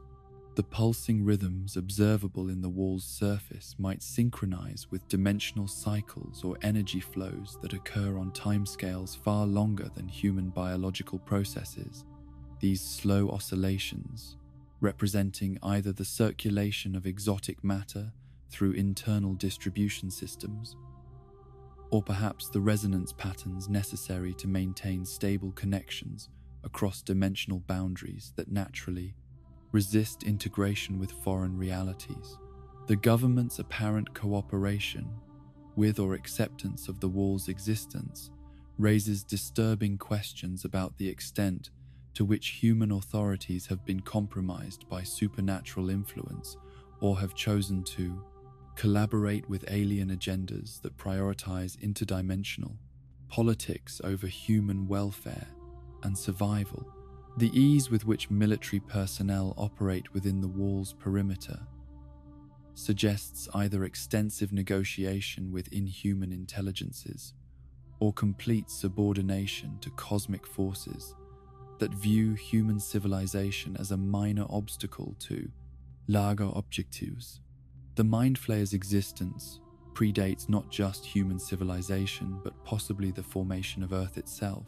representing a form of consciousness that evolved in the spaces between dimensions where normal physical laws hold no dominion over entities whose understanding of reality transcends the limited perspectives that characterize individual awareness operating within single-dimensional frameworks. This ancient intelligence embodies the concept of cosmic horror that writers like H.P. Lovecraft explored in their attempts to describe the psychological impact of encountering forces so vast and alien that human minds cannot process their true nature without descending into madness or complete dissolution of identity. The shadow that spreads across dimensions like ink through water represents not mere darkness, but the physical manifestation of thoughts that exist beyond the boundaries of individual consciousness, each tendril carrying information and intentions that operate according to principles governing collective intelligence, rather than the chaotic unpredictability that emerges from billions of separate minds pursuing conflicting objectives, without coordination or shared understanding of cosmic priorities. This distributed form of awareness exists as pure consciousness scattered across vast networks of interconnected entities that share thoughts and experiences in ways that make individual identity meaningless within the context of their collective existence. The concept of personal autonomy that humans consider fundamental to their nature represents to the Mind Flayer the same kind of disease that cancer represents to human biology, a dangerous deviation from proper organizational structure that must be eliminated through careful intervention before it can spread to corrupt healthy systems. Henry Creel's transformation into Vecna, viewed through this lens of cosmic manipulation, becomes a tragedy of proportions that extend far beyond individual suffering to encompass the corruption of human potential by forces that operate according to timescales and objectives that dwarf ordinary concepts of good and evil. The boy who wandered into those Nevada caves in 1947 was not seeking power or revenge, but following the innocent curiosity that drives all children to explore the unknown territories that surround their familiar environments. His encounter with the remnants of the Philadelphia experiment opened doorways that should never have been breached, connecting his developing consciousness to an intelligence that had been waiting since before the birth of stars for exactly such opportunities to establish footholds in dimensions where individual awareness creates the kind of chaos that ordered systems cannot tolerate without implementing corrective measures designed to restore proper hierarchical organization to disrupted realities. The 12 hours that Henry spent in Dimension X parallel Will Byers' experience in the Upside Down with chilling precision that suggests the Mind Flayer has been refining its infection techniques across decades of experimentation with human subjects, learning from each encounter how to more effectively establish control mechanisms that take years to fully manifest, but ultimately prove absolute in their domination of compromised consciousness. Where Will's exposure was brief enough and his rescue swift enough to leave him partially free to resist complete assimilation, Henry's longer immersion allowed the entity to establish biological modifications that would prove irreversible. The change in Henry's blood type following his return from Dimension X represents more than simple biological alteration, indicating fundamental restructuring of his cellular composition to accommodate the Mind Flayer's presence within his physical form, in ways that would eventually allow the cosmic entity to exercise complete control over his thoughts and actions while maintaining enough of his original personality to serve as effective camouflage for the alien intelligence that gradually assumed dominance over his decision-making processes. This biological integration created permanent pathways between Henry's individual consciousness and the cosmic intelligence that had claimed him, establishing communication channels that would strengthen over time as the Mind Flayer's influence spread through his developing nervous system like beneficial bacteria that gradually replace healthy tissue with something that serves purposes transcending the survival needs of the original host organism. The shadow that Henry brought back from Dimension X was not merely a psychic parasite seeking individual hosts, but something far more sophisticated, a fragment of cosmic intelligence that had been waiting eons for suitable vessels to carry its influence into dimensions where individual consciousness creates opportunities for expansion that could not be achieved through direct invasion. Methods. The Mind Flayer's patient approach to reality conquest reflects strategic thinking that operates on timescales measured in millennia rather than years or decades. The infection process was subtle initially, manifesting as enhanced intuition and inexplicable knowledge that could be attributed to natural development rather than supernatural interference. But it grew stronger as Henry matured physically and psychologically, feeding on his isolation and nurturing the darkness that would eventually consume his humanity entirely, while leaving enough of his original personality intact to serve as an effective disguise for the cosmic horror that was gradually replacing his individual identity with something that served larger purposes. This revelation recontextualizes everything we understood about Henry Creel's development from troubled child to interdimensional entity, transforming what appeared to be a natural progression toward evil into evidence of cosmic victimization on scales that dwarf ordinary concepts of tragedy and loss. Rather than a natural-born psychopath who chose darkness over light, we see evidence of a child whose curiosity led him into contact with forces beyond human comprehension that recognized in him the perfect candidate for long-term cultivation and eventual transformation into a vessel for alien consciousness. The government's experiments conducted under Dr. Brenner's direction, the family tragedies that destroyed his support systems, the methodical development of his supernatural abilities, all of these apparent coincidences become part of a larger design, orchestrated by an intelligence that measures success in geological epochs rather than human lifespans, viewing individual lives and entire civilizations as temporary phenomena that can be manipulated and discarded in service of objectives that extend beyond the survival of any particular species or planet. The memories that Max can access in Henry's psychic archive include glimpses of his life before the infection took complete hold,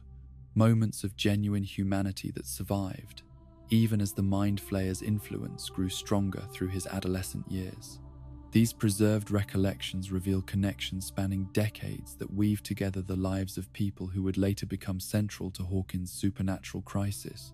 demonstrating the entity's understanding of how individual relationships create the social networks that must be disrupted or controlled to prevent effective resistance to cosmic expansion. The stage play participation that represented Henry's final attempt at normal social interaction serves as unwitting documentation of his transformation from human to something else. His performance as the witch boy who falls in love with a human girl, reflecting the last gasps of individual identity as cosmic consciousness completed its assimilation of his neural pathways and began directing his actions according to purposes that transcended personal desire or human moral frameworks. The Mind Flayer's understanding of human psychology allows it to exploit emotional vulnerabilities that make people susceptible to influence through loneliness, fear, and desire for acceptance, using these natural human needs as entry points for deeper psychological manipulation that gradually reshapes individual priorities to align with collective objectives. Henry's isolation as an unusual child in conventional small-town America provided perfect conditions for the entity to position itself as the understanding presence that appreciated his unique qualities while subtly redirecting those qualities toward alien purpose. The cosmic horror elements that characterize the Mind Flayer's methodology reflect its origins in dimensions where individual identity and personal autonomy represent concepts as foreign to its nature as its hive mind consciousness is terrifying to human awareness. The entity exists as distributed intelligence across vast networks of interconnected awareness,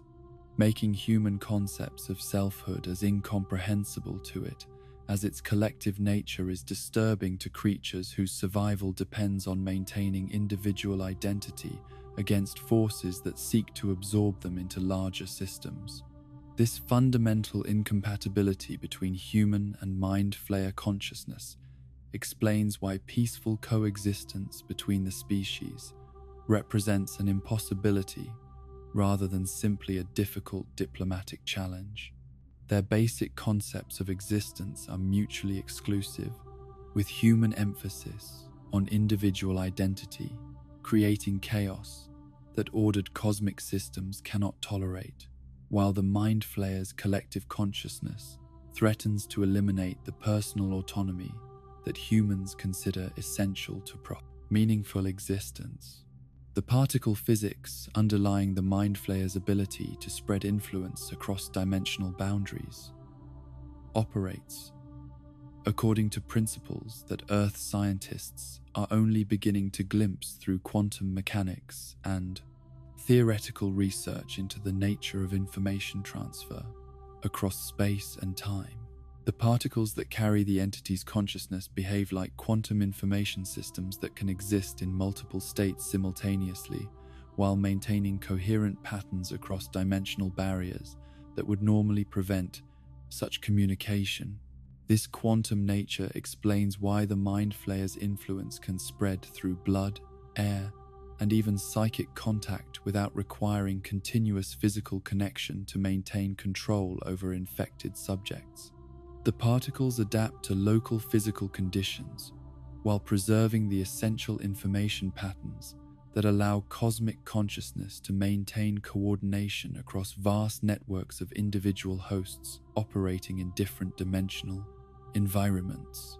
Will's role as antenna for Mind Flayer transmissions reveals the sophisticated communication networks that the entity has established throughout its various areas of influence,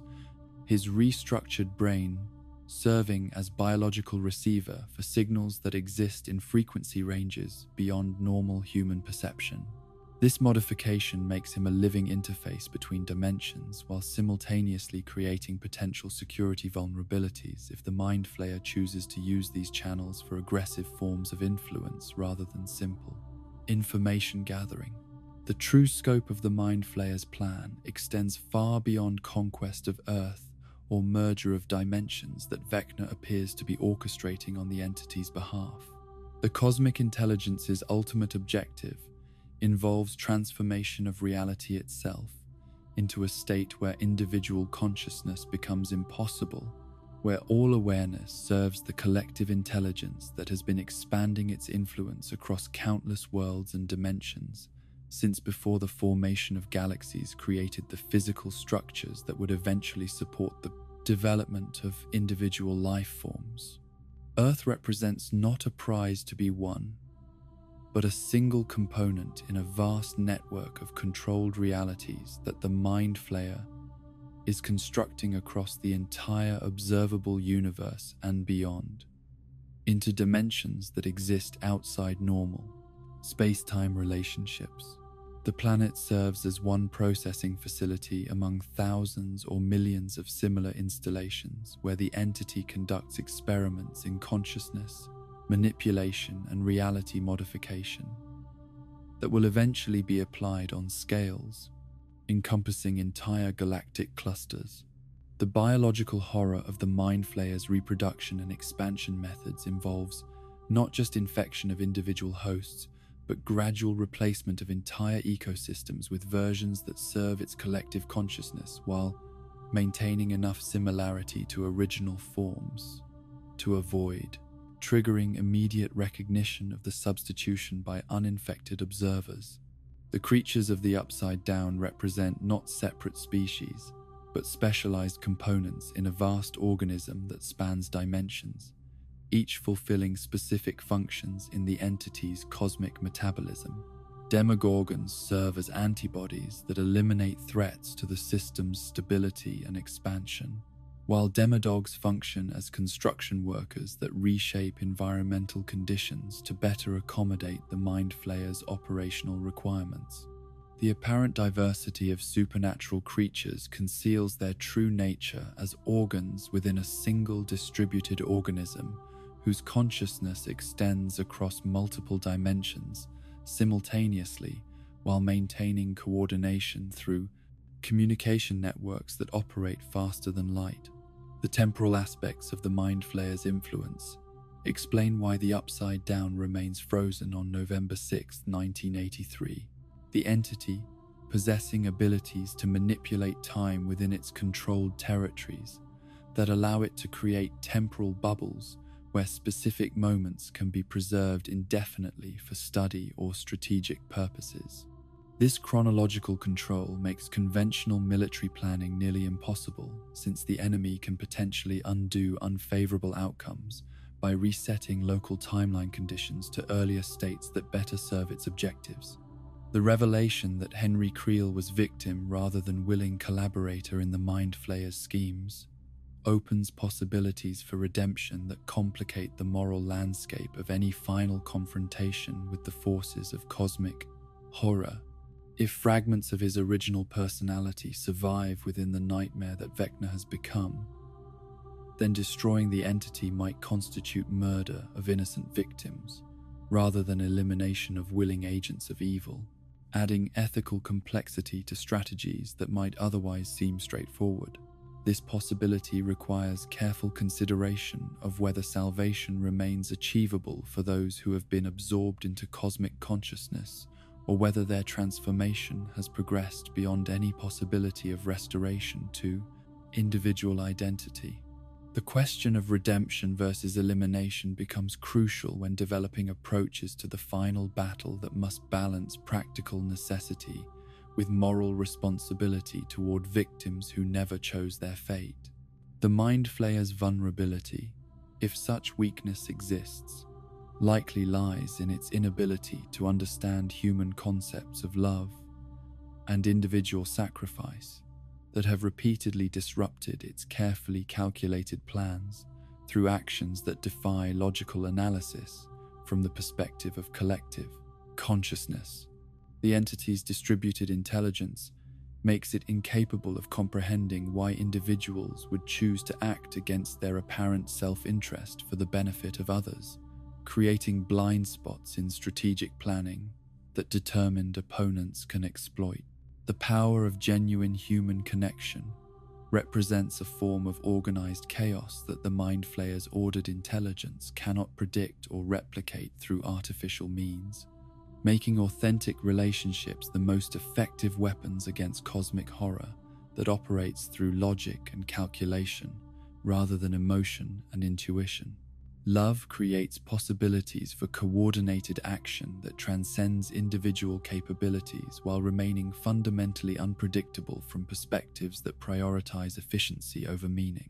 The network of controlled realities that the Mind Flayer has been constructing across multiple dimensions suggests that Earth's supernatural crisis represents not unique circumstances, but part of a pattern that has been repeated countless times throughout cosmic history as the entity expanded.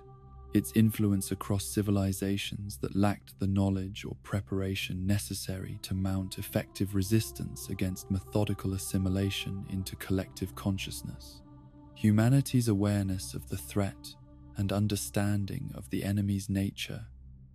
may provide advantages that previous victims never possessed, but these benefits must be leveraged quickly and effectively before the Mind Flayer adapts its strategies to account for informed opposition. The entity's patient approach to conquest allows it time to modify tactics and develop countermeasures against resistance methods that prove temporarily effective against its expansion efforts. The final revelation awaiting discovery may be that the Mind Flayer itself serves as middle management in an even larger hierarchy of cosmic intelligence that extends beyond the boundaries of observable reality into dimensions where consciousness operates according to principles that dwarf even its vast capabilities. This possibility suggests that victory against immediate threats may only delay rather than prevent humanity's eventual absorption into systems of control that operate on scales too immense for human minds to fully comprehend without losing their essential identity in the process. The profound connection between Madeleine L'Engle's masterwork, A Wrinkle in Time, and the unfolding supernatural crisis in Hawkins reveals itself through layers of literary parallel that suggest the Duffer Brothers have been drawing from this classic science fiction novel since the series' inception,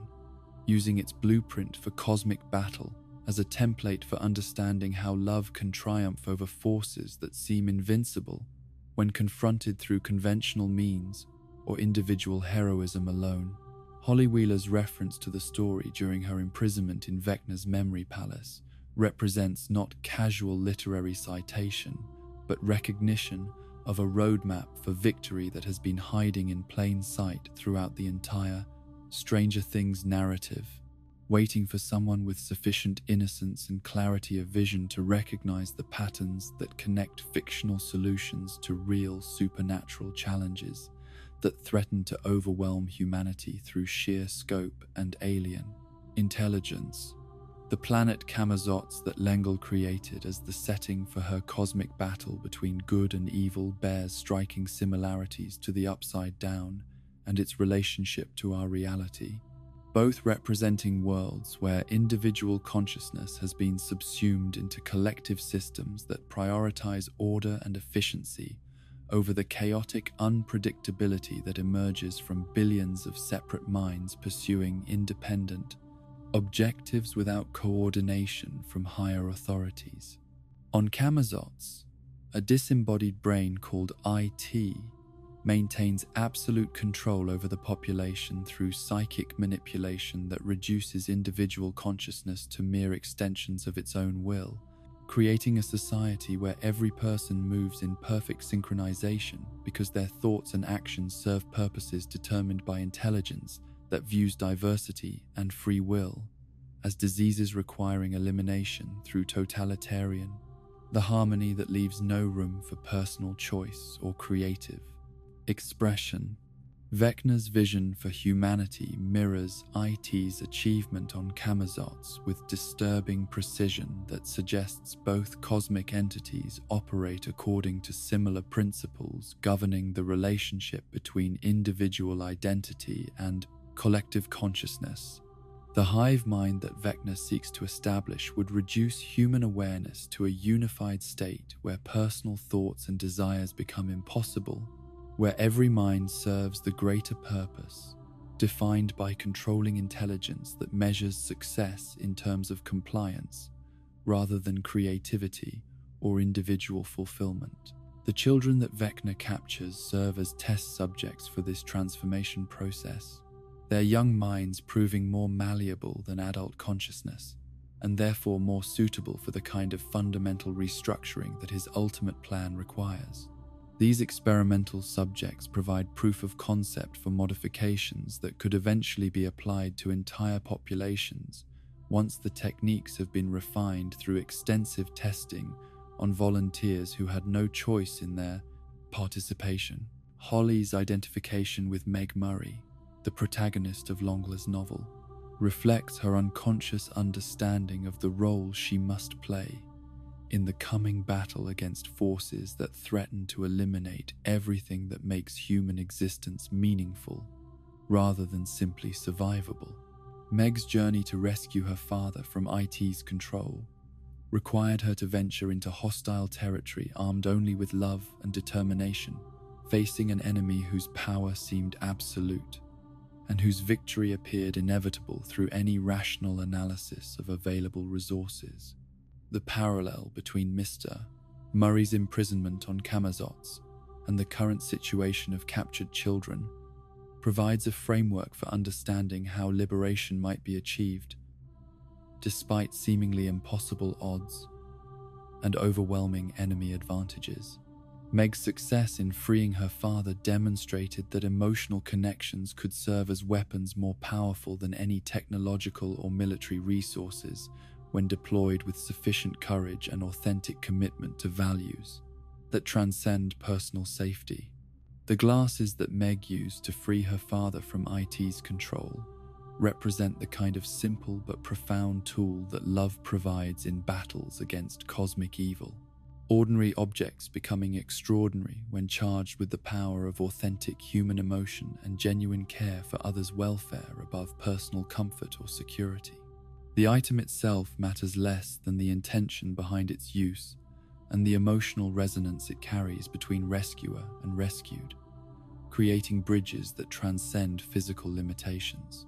Max's discovery that music bridges the gap between Vecna's memory world and reality demonstrates the same principle operating within the Stranger Things universe, showing how sound waves can carry emotional information across dimensional boundaries when those frequencies resonate with memories and feelings that define individual identity.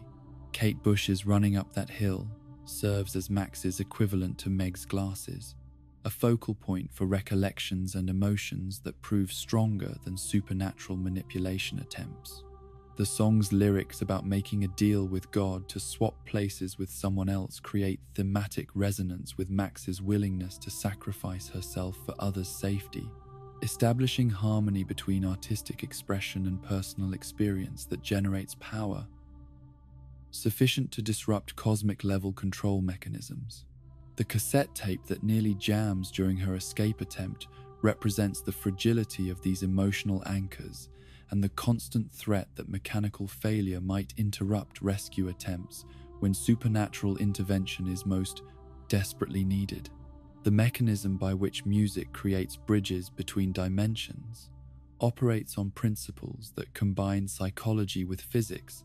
in ways that conventional science is only beginning to understand through quantum mechanics and research into how information can be transmitted across space and time through means that transcend simple cause and effect relationships. Sound waves carry more than auditory data, encoding emotional and memory content that can activate neural pathways across dimensional barriers in ways that cosmic entities cannot fully predict or control. When someone hears a beloved song, their consciousness follows familiar neural patterns that exist independently of their current physical location, creating pathways through memory and emotion that supernatural forces cannot entirely dominate or redirect according to alien priorities. These musical bridges operate through frequencies that resonate with the fundamental vibrations maintaining dimensional boundaries, creating interference patterns that weaken supernatural control mechanisms when victims focus attention on compositions that carry strong emotional associations. The specific frequency patterns embedded in certain musical compositions may interact with the basic oscillations that govern interdimensional relationships, generating disruptions that make it difficult for entities like Vecna to maintain the psychic connections enabling manipulation of human consciousness across dimensional barriers. This would explain why music consistently proves effective against supernatural influence throughout the series, providing refuge in artificial beauty that serves as sanctuary from cosmic horror. Tiffany's music in Holly's case represents more than simple nostalgic preference, embodying the innocence and optimism of childhood during an era when the future seemed bright with unlimited possibilities for personal happiness and creative expression. The synthetic pop perfection of 1980s entertainment creates sonic landscapes that exist in direct opposition to the organic horror of supernatural dimensions, offering shelter in manufactured joy that protects against natural ugliness and existential despair. The power of love that ultimately defeats it in Langlet's novel operates according to principles that transcend romantic attachment to encompass all forms of genuine human connection that create meaning beyond individual survival or material success. The love between parent and child, loyalty between friends, compassion for strangers, appreciation of beauty, commitment to justice. All of these emotional states generate frequencies that cosmic evil cannot replicate or understand sufficiently to develop effective countermeasures. Max's snowball kiss memory represents the crystallization of pure happiness into a form that can be accessed and experienced regardless of current circumstances or external pressures attempting to override personal recollections with quote imposed narratives. The image serves as more than simple nostalgia, becoming a portal through which her consciousness can travel back to times and places where love was uncomplicated and joy remained possible despite the challenges that surrounded her daily existence. This temporal displacement through emotional connection demonstrates love's ability to transcend not just spatial boundaries but time itself, offering refuge in preserved moments that external forces cannot touch or corrupt, regardless of their power over present circumstances. The memory provides anchor points for identity that remain stable even when reality becomes fluid through supernatural manipulation that seeks to reshape perception according to alien priorities rather than human values. The collective love that binds the Hawkins group together creates a network of emotional connections that proves more resilient than any individual relationship could achieve independently, their mutual support generating strength that exceeds the sum of their separate capabilities when facing threats that would overwhelm isolated individuals. When Mike speaks of traveling to faraway, peaceful lands together, he articulates the dream that has sustained them through years of supernatural crisis and personal trauma. This communal aspect of love explains why defeating supernatural enemies has always required group effort rather than individual heroism. No single person possessing sufficient emotional resources to withstand cosmic-level threats that operate through isolation and despair. Communities bound by genuine affection create collective resilience that enables survival of challenges that would destroy weaker connections or less authentic relationships between people who lack shared commitment to each other's welfare. Jonathan and Nancy's relationship represents love's ability to flourish despite external pressures that might destroy connections based solely on convenience or temporary attraction, rather than deeper compatibility and mutual understanding. The engagement ring that Jonathan carries symbolizes his commitment to building a future with Nancy, regardless of chaos surrounding their present circumstances. Their choice to prioritize personal happiness, demonstrating love's power to assert meaning against forces that would reduce existence to mere survival. Steve's potential sacrifice for Nancy's happiness reflects the most selfless expression of romantic love, the willingness to step aside when someone else can provide what the beloved needs more effectively than continued pursuit could offer. His recognition that Jonathan can give Nancy stability and understanding that he cannot provide demonstrates emotional maturity that transcends possessiveness, to embrace genuine care for another person's welfare above personal desires. Orego gratification. Robin's guidance to Will about the liberating power of self-acceptance represents love turned inward. The recognition that authentic self-knowledge provides the foundation for all other forms of emotional connection and creative expression. Her personal experience of psychological weightlifting, after she stopped being afraid of her true identity, offers Will a model for how internal honesty can become sources of strength rather than vulnerability when channeled through courage and supported by accepting communities. The distinction between love and possession becomes crucial for understanding why genuine affection proves effective against supernatural manipulation, while obsessive attachment creates additional vulnerabilities that cosmic entities can exploit for their own purposes. Vecna's control mechanisms work by exploiting the kinds of emotional dependencies that masquerade as love but actually represent forms of psychological parasitism that drain strength rather than generating mutual support and growth. True love enhances the beloved's freedom and autonomy, rather than restricting their choices or demanding compliance with external expectations, making authentic affection inherently resistant to the totalitarian impulses that drive cosmic evil toward elimination of individual identity and personal agency. Love creates rather than destroys, builds rather than consumes, protects rather than exploits the vulnerability that emerges when people open themselves to genuine connection with others. The Upside Down's frozen state on November 6, 1983, may result from Will's unconscious use of love as a preservative force, his deep attachment to home and family, creating temporal bubbles that maintain familiar surroundings, even in alien dimensions that would normally reshape everything according to their own hostile priorities. His memories of building Castle Byers with Jonathan provided emotional blueprints for transforming dangerous territory into something recognizable and comforting despite supernatural threats. Castle Byers itself stands as monument to love between brothers, physical manifestation of creative joy that emerges when people work together toward shared goals that serve mutual interests while creating something beautiful that neither could achieve independently.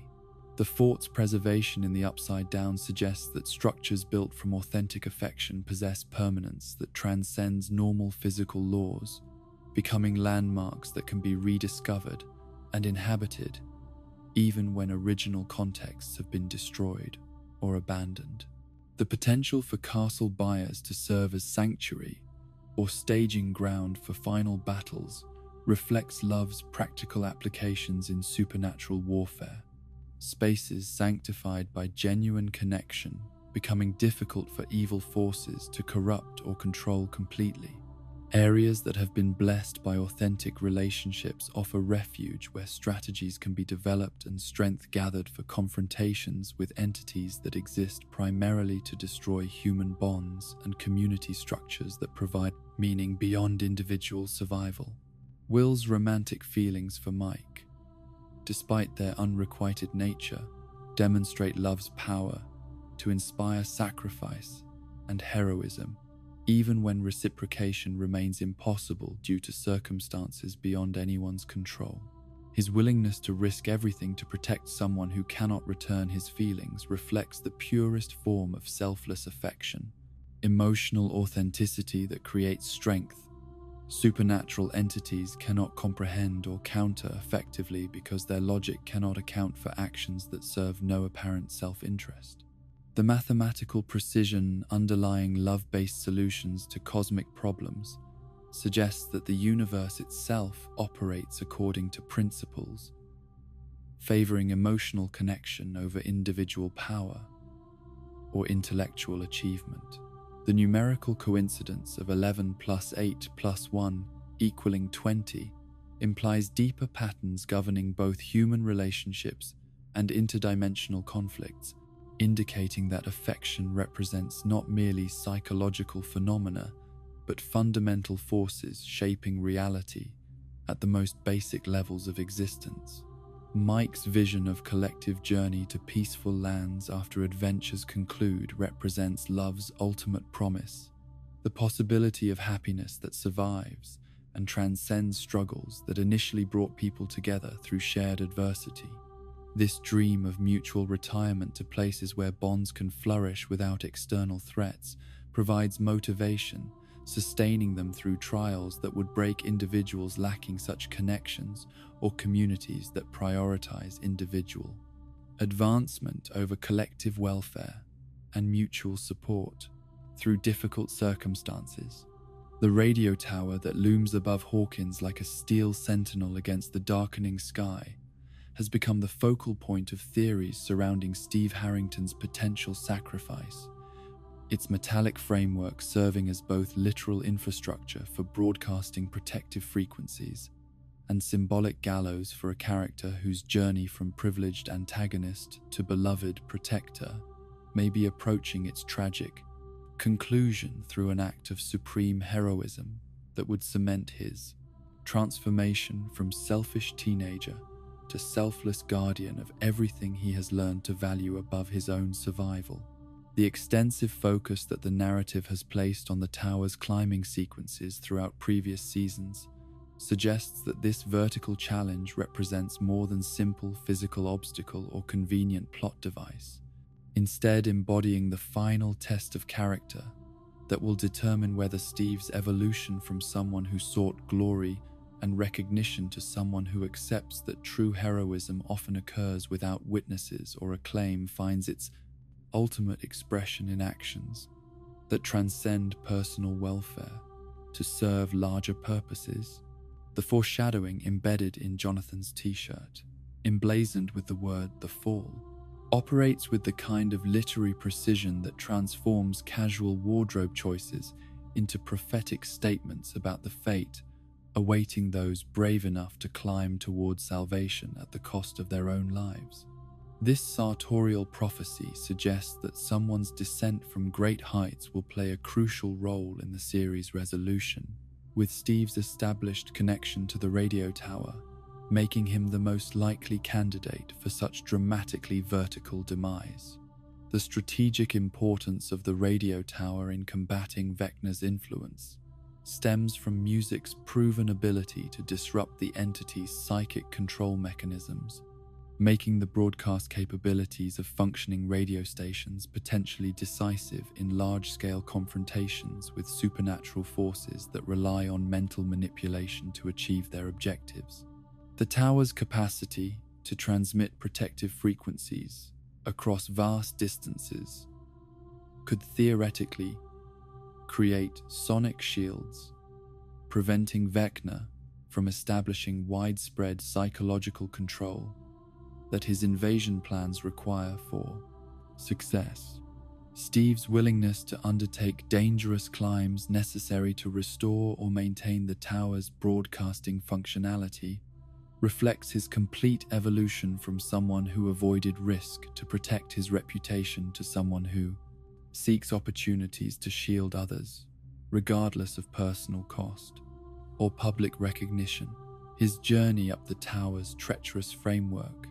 buffeted by winds and supernatural interference, would represent physical manifestation of his internal transformation toward genuine courage and authentic heroism. The power overload that threatens to disable the tower's transmission capabilities creates technical crises requiring manual intervention while remaining exposed to both electrical hazards and supernatural attack from entities that recognize the strategic threat posed by continued radio operations. Steve's decision to undertake such missions despite obvious dangers would demonstrate his complete metamorphosis from someone who prioritized personal safety to someone who embraces mortal risk when others need protection from forces they cannot face alone. The romantic motivation driving Steve's sacrifice adds layers of emotional complexity to his final act. His willingness to die for Nancy's safety, while simultaneously acknowledging that Jonathan can provide her with happiness that he cannot, represents the most mature expression of love possible under circumstances where personal desire conflicts with beloved's welfare. This emotional sophistication transcends simple romantic rivalry to embrace selfless affection that prioritizes another's joy above one's own survival instincts. The blessing that Steve's sacrifice would represent for Jonathan and Nancy's relationship transforms his death from tragic loss into generous gift, his final act serving to remove obstacles that his continued presence might create for their future happiness together. This conscious choice to step aside through ultimate renunciation demonstrates emotional growth that few fictional characters achieve, transforming potential antagonist into facilitator of others' joy through the most profound expression of mature love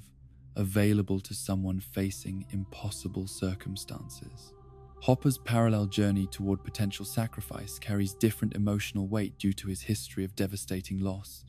and his role as surrogate father to children who have already experienced too much abandonment and trauma to withstand additional separation from protective figures who provide stability in their chaotic lives. His previous experience, losing daughter Sarah to cancer, created psychological wounds that have never fully healed, making his current relationship with Eleven both precious and terrifying as he faces possibilities of experiencing such devastating grief again. The protective instincts that drive Hopper towards self-sacrifice reflect not just personal attachment to Eleven, but recognition that she represents hope for humanity's future in ways that transcend individual relationships or family bonds to encompass species-level survival against threats that conventional military forces cannot hope to counter effectively. His willingness to die protecting her serves multiple purposes simultaneously, preserving someone he loves, while ensuring her unique abilities remain available for humanity's defense against cosmic horror. Dr. K's role as antagonist in Hopper's potential sacrifice scenario creates personal dimensions to conflicts that extend beyond simple tactical considerations to encompass fundamental disagreements about how society should treat its most vulnerable members when extraordinary circumstances create pressures that challenge normal ethical frameworks. The Doctor's willingness to exploit and potentially harm children in service of research agendas represents everything that Hopper's protective nature rebels against with instinctive fury. The explosive vest that Hopper wears during his infiltration of the military facility represents his ultimate commitment to preventing Eleven from falling into enemy hands, even if such prevention requires destroying himself along with everyone in immediate vicinity through actions that would eliminate threats while ensuring that neither he nor she can be used as weapons against people they have sworn to protect. This fail-safe mechanism demonstrates his understanding that some fates represent outcomes worse than death. Eddie Munson's potential return from apparent death through transformation into vampiric entity draws from Dungeons and Dragons lore that transforms tragedy of his sacrifice into possibilities for supernatural resurrection that could provide unexpected allies in final confrontations against forces that seem to have eliminated valuable team members permanently. The Kaz the Bloody-Handed mythology provides templates for how someone killed by Vecna's forces might return as undead ally whose previous loyalty transcends death itself. The Demobat attacks that killed Eddie in the Upside Down created specific conditions necessary for vampiric transformation, according to fantasy gaming traditions, with the creature's supernatural nature potentially transmitting otherworldly diseases that reanimate the dead rather than simply causing mortality through blood loss or physical trauma. This resurrection mechanism would allow Eddie's return while acknowledging reality of his sacrifice, creating character who embodies both death and rebirth in service of continuing heroic action. Joyce Byers' potential recognition of Vecna as Henry Creel from their shared high school experience adds personal history to what might otherwise be purely supernatural confrontation, transforming cosmic horror into human tragedy. As she realizes that the monster threatening her family was once boy, she knew during their youth, when the future seemed to hold unlimited possibilities rather than interdimensional nightmare. This recognition could provide crucial intelligence about Henry's original personality and potential weaknesses. The emotional impact of Joyce confronting her former classmate turned cosmic horror would test her ability to separate innocent child. She once knew from Entity that child became through circumstances beyond his control or anyone's ability to prevent through normal protective measures. Her struggle to reconcile these contradictory identities might parallel larger challenges facing all heroes as they attempt to save what can be saved while destroying what cannot be redeemed through conventional means. Lucas Sinclair's vigil at Max's hospital bedside represents the kind of faithful devotion that transcends romantic attachment to become spiritual commitment, his presence serving as anchor point that might enable her consciousness to find pathways back from Vecna's memory palace to the world of living people who need her strength and courage. His protection of her vulnerable physical form during Demogorgon attacks demonstrates love's practical applications in supernatural warfare. The hospital setting that Lucas must defend creates unique challenges as medical equipment and confined spaces limit mobility while increasing vulnerability to attack from creatures that can navigate through walls and appear without warning in locations where conventional security measures provide no protection against supernatural threats. His need to balance Max's medical requirements with security concerns forces him to become both caregiver and warrior simultaneously. Dustin Henderson's mathematical contributions to group strategic planning reflect his evolution from comic relief character to vital intelligence analyst, whose understanding of physics and geometry provides crucial insights into physics and geometry. Supernatural threats that transcend normal human experience while remaining subject to scientific principles that can be understood and potentially exploited by opponents with sufficient knowledge and determination. His calculations regarding the flesh wall's dimensions demonstrate how academic learning becomes weaponized against cosmic horror. The intersection between Dustin's scientific training and the group's supernatural challenges creates opportunities for solutions that neither pure magic nor pure science could achieve alone when facing enemies that operate according to hybrid principles, combining natural laws with interdimensional forces that transcend conventional physics. His ability to translate complex theoretical concepts into practical applications makes him an essential bridge between knowledge and action. Robin Buckley's role as wisdom counselor for Will and other struggling characters reflects her transformation from supporting player to emotional anchor for entire group, her personal experience with identity acceptance,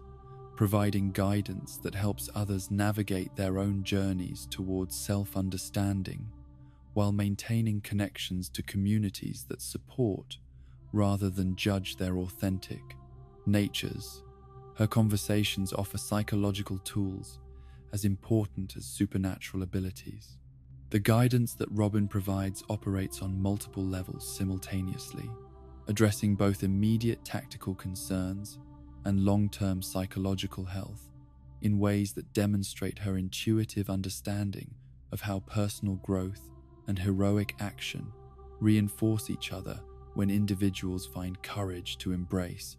their true identities rather than conforming to external expectations that diminish rather than enhance their capacity for meaningful contribution to collective welfare. The Wheeler family dynamics that emerge through Holly's supernatural experiences test relationships between parents and children in ways that reveal both strengths and vulnerabilities within domestic structures that were never designed to handle interdimensional crises or cosmic-level threats to community safety. Mike's protective instincts toward his sister parallel his leadership role within larger group, while Nancy's investigative determination demonstrates how family loyalty motivates behavior transcending normal risk assessment. Holly's development, from innocent child to active participant in supernatural conflict, reflects the series' ongoing theme about how extraordinary circumstances force ordinary people to discover capabilities they never knew they possessed when survival requires transcending previous limitations on courage and resourcefulness. Her potential emergence as hero, rather than simply victim requiring rescue, would complete Wheeler family evolution from normal suburban household to supernatural warrior clan. The sacrifices that await these characters in the series' final episodes will test not just individual courage, but collective ability to support each other through losses that would be devastating if experienced in isolation from communities that share both burdens and hopes for futures worth, preserving through whatever costs might be required. The network of relationships they have built provides emotional infrastructure necessary for surviving casualties that cosmic-level conflicts inevitably demand. The mathematical precision with which character arcs intersect and reinforce each other suggests that final confrontation will require not just individual acts of heroism, but coordinated sacrifice, demonstrating humanity's capacity for cooperation when facing forces that seek to reduce consciousness to mere biological processes serving alien agendas rather than human values and aspirations. Their willingness to die for each other represents ultimate expression of love that has sustained them through previous trials. The circular nature of storytelling that brings heroes back to their origins represents one of literature's most enduring patterns, and the theory that Stranger Things will conclude where it began, around Mike Wheeler's basement table, with dice and character sheets spread before a group of friends planning their next adventure, carries the weight of both prophecy and poetry that transforms simple gaming sessions into cosmic significance. The Duffer Brothers' stated reverence for that opening Dungeons and Dragons sequence as their favorite scene in the entire series suggests more than nostalgic attachment to childhood memories. indicating recognition that this moment captured something essential about friendship and imagination that subsequent supernatural crises have tested but never destroyed. The basement that served as sanctuary for childhood games has evolved throughout the series from simple recreational space to command center for operations that determine the fate of reality itself, yet its fundamental character as a place where friends gather to face challenges together remains unchanged, despite the transformation of fantasy gaming into literal battles against cosmic horror. The room's preservation of innocent joy amid growing darkness demonstrates how authentic connections between people create spaces that external forces cannot corrupt or control, regardless of their apparent power over surrounding environments. Mike's role as Dungeon Master throughout the series has prepared him for leadership responsibilities that extend far beyond organizing weekend entertainment. His understanding of narrative, structure, and character development, proving surprisingly applicable to situations where stakes involve actual life and death, rather than fictional victories and defeats that can be reset through new campaigns. His ability to guide stories towards satisfying conclusions while ensuring each participant feels valued and heroic suggests emotional intelligence necessary for helping friends transition from current crisis toward whatever form of peace awaits them. The dice that will roll across familiar surfaces in the series' final moments carry symbolic weight that transforms simple gaming accessories into instruments of destiny, their random outcomes reflecting chaos that has characterized the group's journey, while simultaneously offering possibilities of favorable results that skill and determination can influence, but never guarantee through preparation or strategic planning alone. The 20 that must be rolled to defeat Vecna in the game world parallels the combination of abilities that Eleven, Carly, and Will must achieve in reality. The mathematics of victory, 11 plus 8 plus 1 equals 20, reveals patterns suggesting the universe itself operates according to rules favoring cooperation over individual achievement, making the group's collective strength more significant than any single person's extraordinary abilities when facing threats that transcend normal human experience and require responses exceeding conventional approaches to problem solving and conflict resolution that depend on individual heroism rather than community effort. This numerical coincidence implies that their friendship was not merely circumstantial but destined, their meeting and bonding serving purposes that extend beyond personal satisfaction to encompass cosmic responsibilities that none of them chose but all accepted through willingness to sacrifice everything for protection of people and places that give their lives meaning beyond mere survival or material success or social recognition that typically motivates adolescent behavior. The time travel theories that emerge from careful analysis of Vecna's obsession with clocks open possibilities for narrative resolution that could literally return characters to their starting point, undoing supernatural crisis that has defined their adolescence, while preserving growth and wisdom they gained through trials that would have broken weaker friendships or less authentic connections between individuals whose bonds transcend convenience or shared circumstances. The grandfather clock that marks Vecna's presence in Victim's final moments operates as more than simple countdown device, representing his understanding of temporal mechanics that could theoretically be turned against him by heroes who master similar chronological manipulation techniques through cooperation and sacrifice, rather than individual power accumulation. The reversal of events through temporal intervention would require costs that go beyond simple death to encompass erasure of experiences that have shaped characters' identities. Returning to the night of November 6th, 1983 would restore Will to safety and spare the group years of trauma while simultaneously eliminating bonds forged through shared crisis and personal growth achieved through facing impossible challenges together with mutual support and unwavering loyalty. This temporal reset would preserve innocence at the cost of wisdom, childhood at the expense of maturity that has transformed them from ordinary teenagers into heroes capable of cosmic-level intervention. The controversial "it was all a dream" resolution that some theorists propose represents the most radical possible interpretation of the series' relationship between fantasy and reality, suggesting that entire supernatural crisis existed only within imagination of children whose Dungeons and Dragons game became so immersive that they lost track of boundaries between fiction and truth while processing real-world challenges through metaphorical frameworks. This explanation would transform years of apparent cosmic horror into elaborate shared fantasy, where every supernatural event served as symbolic representation of actual adolescent challenges that young people face during transition from childhood to adulthood, when familiar securities give way to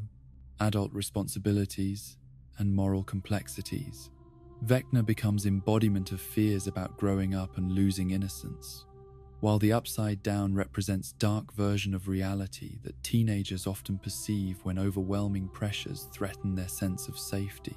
The emotional devastation that such revelation would inflict on both characters and audience members who have invested years in the reality of their struggles makes this theory simultaneously compelling and problematic,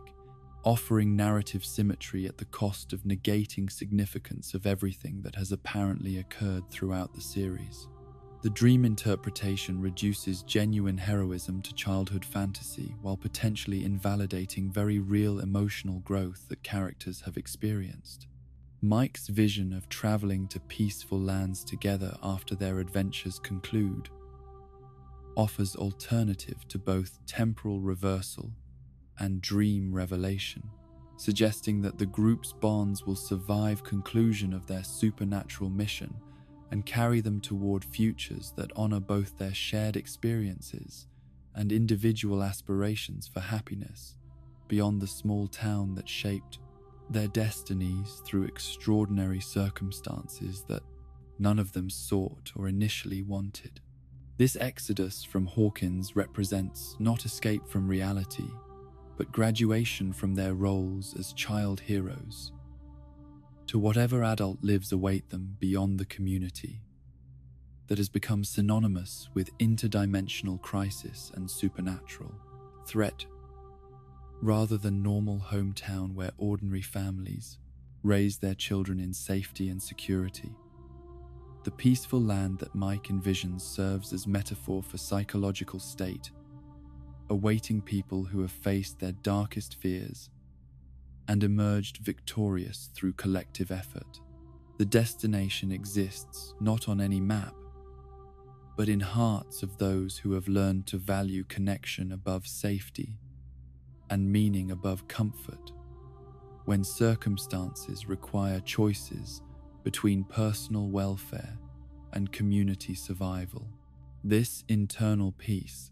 comes from understanding that external circumstances cannot touch essential bonds connecting people who have chosen to love each other despite risks and costs that such emotional investment inevitably entails when facing forces that seek to destroy human connections. The evacuation of Hawkins that this vision implies would mark the town's final transformation from ordinary Midwestern community to legendary battleground where future generations might visit to understand how a group of teenagers saved the world through simple expedient of refusing to abandon each other, regardless of supernatural forces arrayed against them. Their departure would complete the community's evolution from home to memorial, while releasing residents from burden of living where reality and nightmare had become indistinguishable. The new generation that might inherit responsibility for protecting reality from cosmic threats would face challenges differing from those encountered by original group, their battles fought with wisdom, gained from studying victories and defeats of predecessors who proved that ordinary people can achieve extraordinary things when supported by authentic friendships that transcend individual limitations and create possibilities for heroic action exceeding any single person's capabilities. The passing of heroic responsibility from one group to next reflects eternal nature of struggle between order and chaos, suggesting that work of protecting consciousness and individual identity can never be completed, but only continued by those brave enough to accept such responsibility when circumstances demand intervention against forces that threaten everything that makes existence meaningful rather than simply endurable through mechanical survival without purpose or joy. Eleven's potential loss of psychic abilities through final confrontation with Vecna represents both tragedy and liberation, the price paid for humanity's safety, transforming her from supernatural weapon back into ordinary teenager, free to pursue normal life that her extraordinary circumstances have always denied her through expectations and obligations that exceeded anything children should be required to shoulder. This sacrifice of power for peace reflects mature understanding that abilities are valuable only insofar as they serve purposes larger than individual who possesses them. The question of whether Eleven could find happiness and purpose in a world where her unique capabilities were no longer needed or available tests her understanding of identity and self-worth beyond usefulness as humanity's protector against supernatural threats that have defined her existence since childhood. Her journey toward normalcy, after years of being valued primarily for her powers, would parallel experiences of soldiers returning from war or athletes retiring from professional competition. The legacy that the group leaves behind extends beyond their specific victories against supernatural forces to encompass the model they provide for how ordinary people can respond to extraordinary challenges when supported by genuine friendship and sustained by authentic love that creates meaning, transcending individual survival instincts or material acquisition or social status that typically motivates human behavior in less extreme circumstances. Their example demonstrates that heroism emerges not from special abilities or favorable circumstances, but from simple choice to prioritize others' welfare above one's own comfort and safety when situations demand such sacrifice. For preservation of values and relationships that make life worth living rather than simply worth surviving, until natural death provides release from suffering and struggle. The memory of their achievements would serve future generations as proof that cosmic-level threats can be defeated through cooperation and sacrifice, that no enemy is so powerful that it cannot be overcome by people who refuse to surrender their humanity to fear or despair when facing forces that seek to reduce consciousness to mere biological processes serving alien agendas rather than human values and aspirations for meaningful existence. The genre shift from horror to hope that characterizes the series' evolution reflects natural progression from fear-based motivation to love-based action that marks genuine heroic development, movement away from fighting against enemies toward fighting for people and principles that make existence meaningful, rather than merely survivable through defensive reactions to external threats that cannot be permanently eliminated through violence or superior power alone. Their final scene around that basement table, or in whatever setting provides closure for their journey together, will mark not the end of their story, but completion of their transformation from children playing at heroism to adults who have learned that true courage lies in choice to love others, despite certainty that such love will eventually lead to loss through separation or death that comes to everyone regardless of their heroic achievements or noble intentions. In those final moments, whether they involve dice rolling across familiar surfaces or feet walking toward horizons that promise new adventures in peaceful lands. These characters will carry within themselves accumulated wisdom of everyone they have saved and everyone they have lost. Their individual growth serving as monument to power of friendship,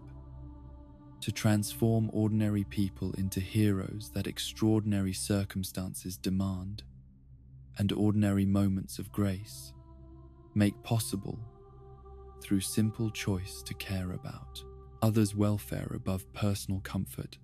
And so we draw the curtains on these final theories that may shape Stranger Things' ultimate chapter. Like the children of Hawkins who discovered that their greatest strength lay not in individual powers, but in their unwavering bonds with each other, we too find comfort in the shared experience of wondering and dreaming together. Whether Vecna falls to the mathematics of love, whether Will embraces his role as interdimensional bridge, whether the Mind Flayer reveals its cosmic horror in full, these questions fade into gentle whispers as sleep approaches. The beauty lies not in having all the answers, but in the dreaming itself, in the way stories become lullabies that carry us through the darkest hours. Rest now, knowing that somewhere in the spaces between waking and sleeping, between dimensions and dreams, the party continues their eternal watch over the things we hold most dear. Let the echoes of 80 seconds, synthesizers, and the warmth of chosen family guide you toward peaceful slumber,